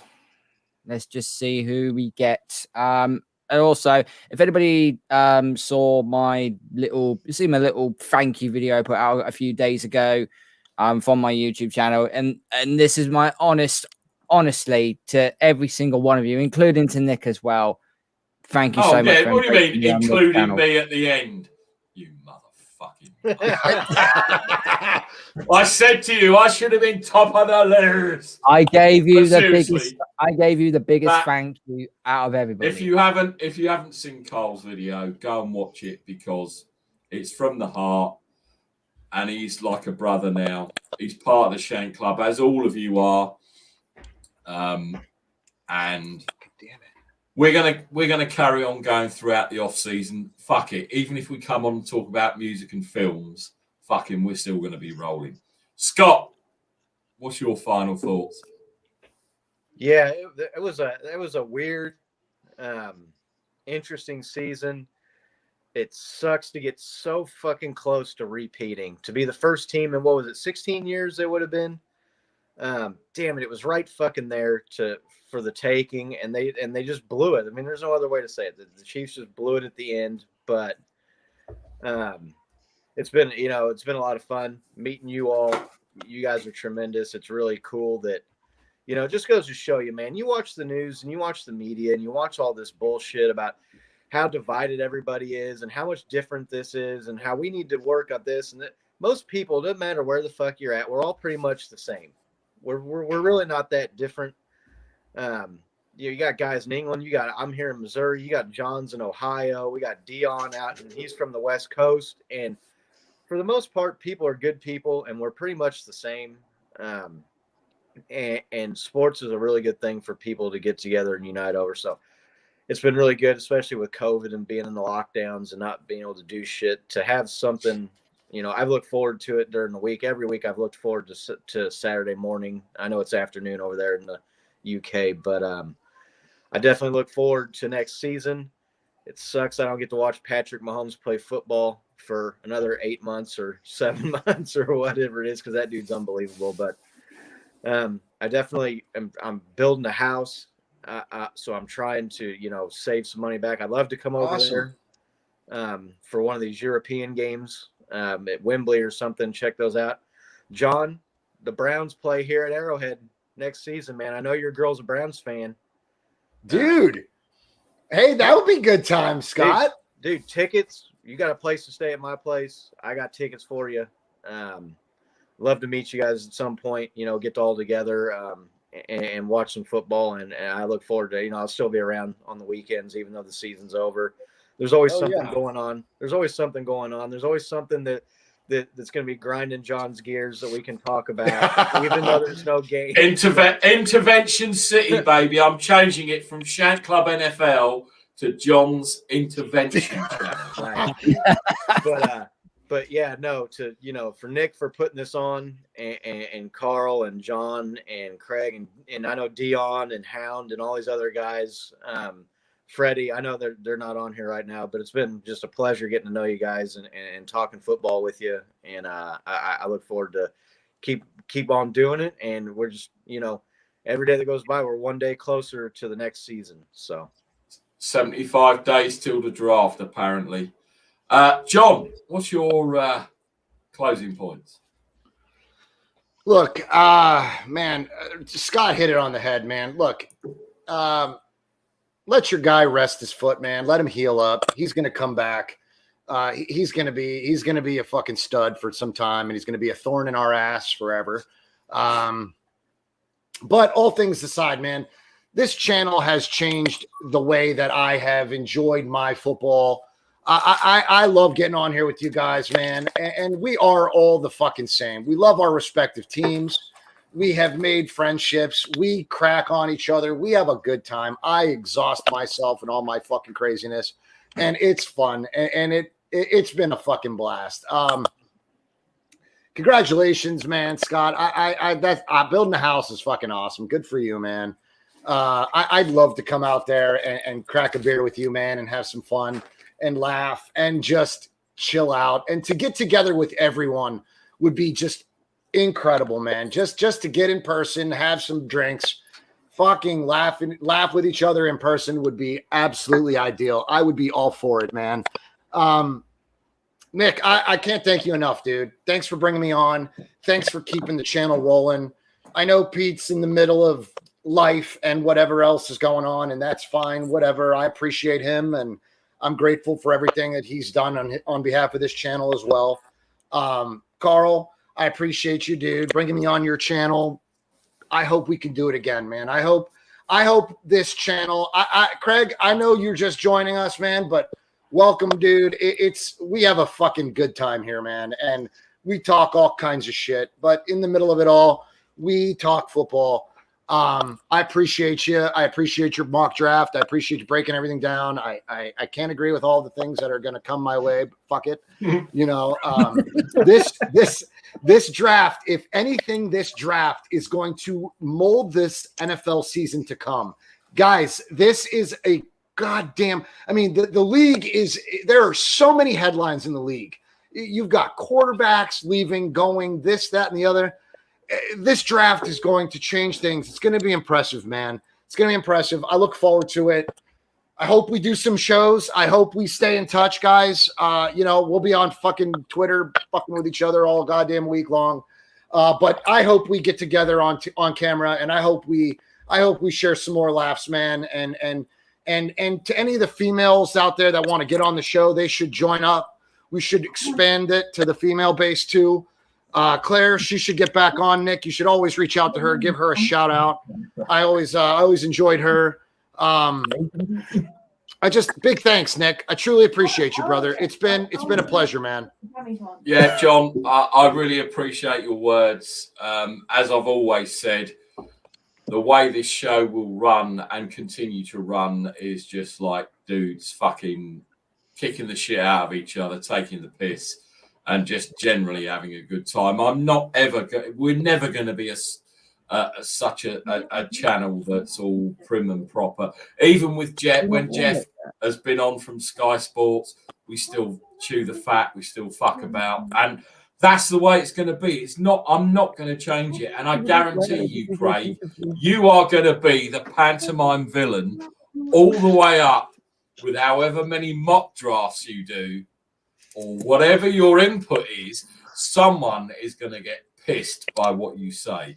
So, Craig, I mean, I think your I've learned final that today. thoughts, and enjoy. Craig, don't sweat it, man. Don't sweat it at all. Enjoy being the pantomime villain, because it makes a change for someone else to be hated rather. I respect the time that you put into the mock draft, man. Those are rough. I don't know what you use to do it, man. I know they're consuming, and I considering sometimes plugging in the trades and every other thing that goes with it, man, it changes the draft. And we have to remember one thing: these mock drafts, they almost mean fucking nothing when rubber hits the road, man. Come August, I mean, shit. The draft is going to be crazy this year, guys. I'm on Nick. We're fucking nervous, man. We've got, there is all kinds of crazy talk. I'm nervous, man. Yeah, I'm nervous. And that's the one. And Craig, before you sort of do your final thing, and I see these mock drafts coming out before the Super Bowl. Where or how do you all of a sudden think, right, fuck it, we're doing mock draft? What's the point for you where you think mock draft time? Where's the cut off in the season for you to start projecting mock drafts? After free agency, I think after about 2 weeks after free agency. Right. And what about you, Craig? What's your, obviously, because how many mock drafts are you going to go through with different scenarios before we get to maybe 2 weeks before the draft? How many of those are you going to do? I don't know. I suspect it's probably 5, 6, maybe 7, something like that. We're on version 2 now already, so it'll be something in that sort of order. And it'll be when big things happen. Like, if we do get a big trade, I'm gonna want to reflect that in the latest mock. Equally, wait for free agency to settle down. Going to want to do a redraft at some point there. So it'll be key things happening that'll make me go back and update it. But look, I used to do this 9 or 10 years ago, regularly for a site in the US, and I'd probably go through like 20 versions a season. You'd start before even week 1 would go, and you'd run it through. And that was when I had a load of time on my hands. I was a uni student. I could afford to mess around with it a bit more. I can't so much, now I've been working hard for a decade and just kind of coming back to doing some of the scouting. And one of the joys of lockdown is actually been, for me, being able to actually get back to this and relaunch my website. So I was going to say that probably has made you get your love back for that kind of thing, which is great. In one way, it's great. In another way, you're thinking, shit, another lockdown, whatever. But it's been a great show, guys. We are continuing.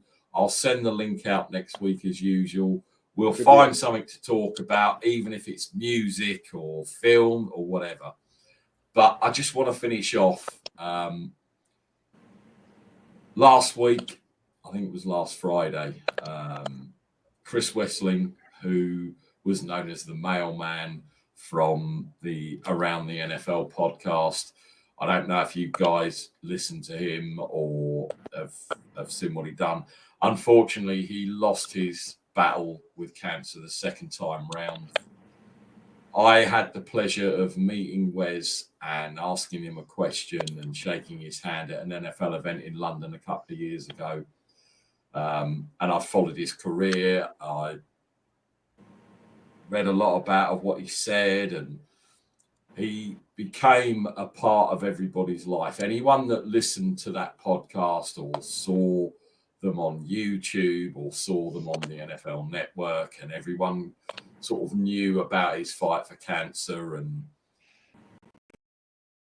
it just really, really, really choked me up to find out that unfortunately he'd lost his life last Friday, and he's left a wife and a young son that possibly, if you believe everything, he probably shouldn't have even had that son, but he was smiled upon by God and had a son. And I know the Around the NFL podcast guys have put out a video, and I don't know how they're going to come back, if they're going to come back. But that really, really affected me personally. And I just wanted to say, I know they don't watch this. They're not going to watch this video. And it just affected me. And I know it affected thousands of people. But I just wanted to say, Chris Wessling, rest in peace. You're at peace now. Everyone knows that your wife and son are going to be looked after by loads of people. I contributed to a Just Giving page or something that was up in his memory, and the figure was something like $25,000, and I think it's well over 90,000 now to look after Link, his son, and his wife. And I just wanted to finish on that. Chris, it was an honor and a pleasure meeting you, asking you a question, following your journey, and God rest in peace. Everyone out there, stay safe, stay tuned. We will be back next Saturday, Shank Club NFL style. Thank you everyone for watching. John, Carl, fuck John's birthday, and Craig. It's been great. Let's do it all again next week. We will find something to talk about, even if it's my fucking grass growing outside or the weather or whatever. The Shank Club will be back very soon. Take care, everyone. Wear a mask, wash your hands, sanitize, do all that shit. Be safe. Peace out. Peace out.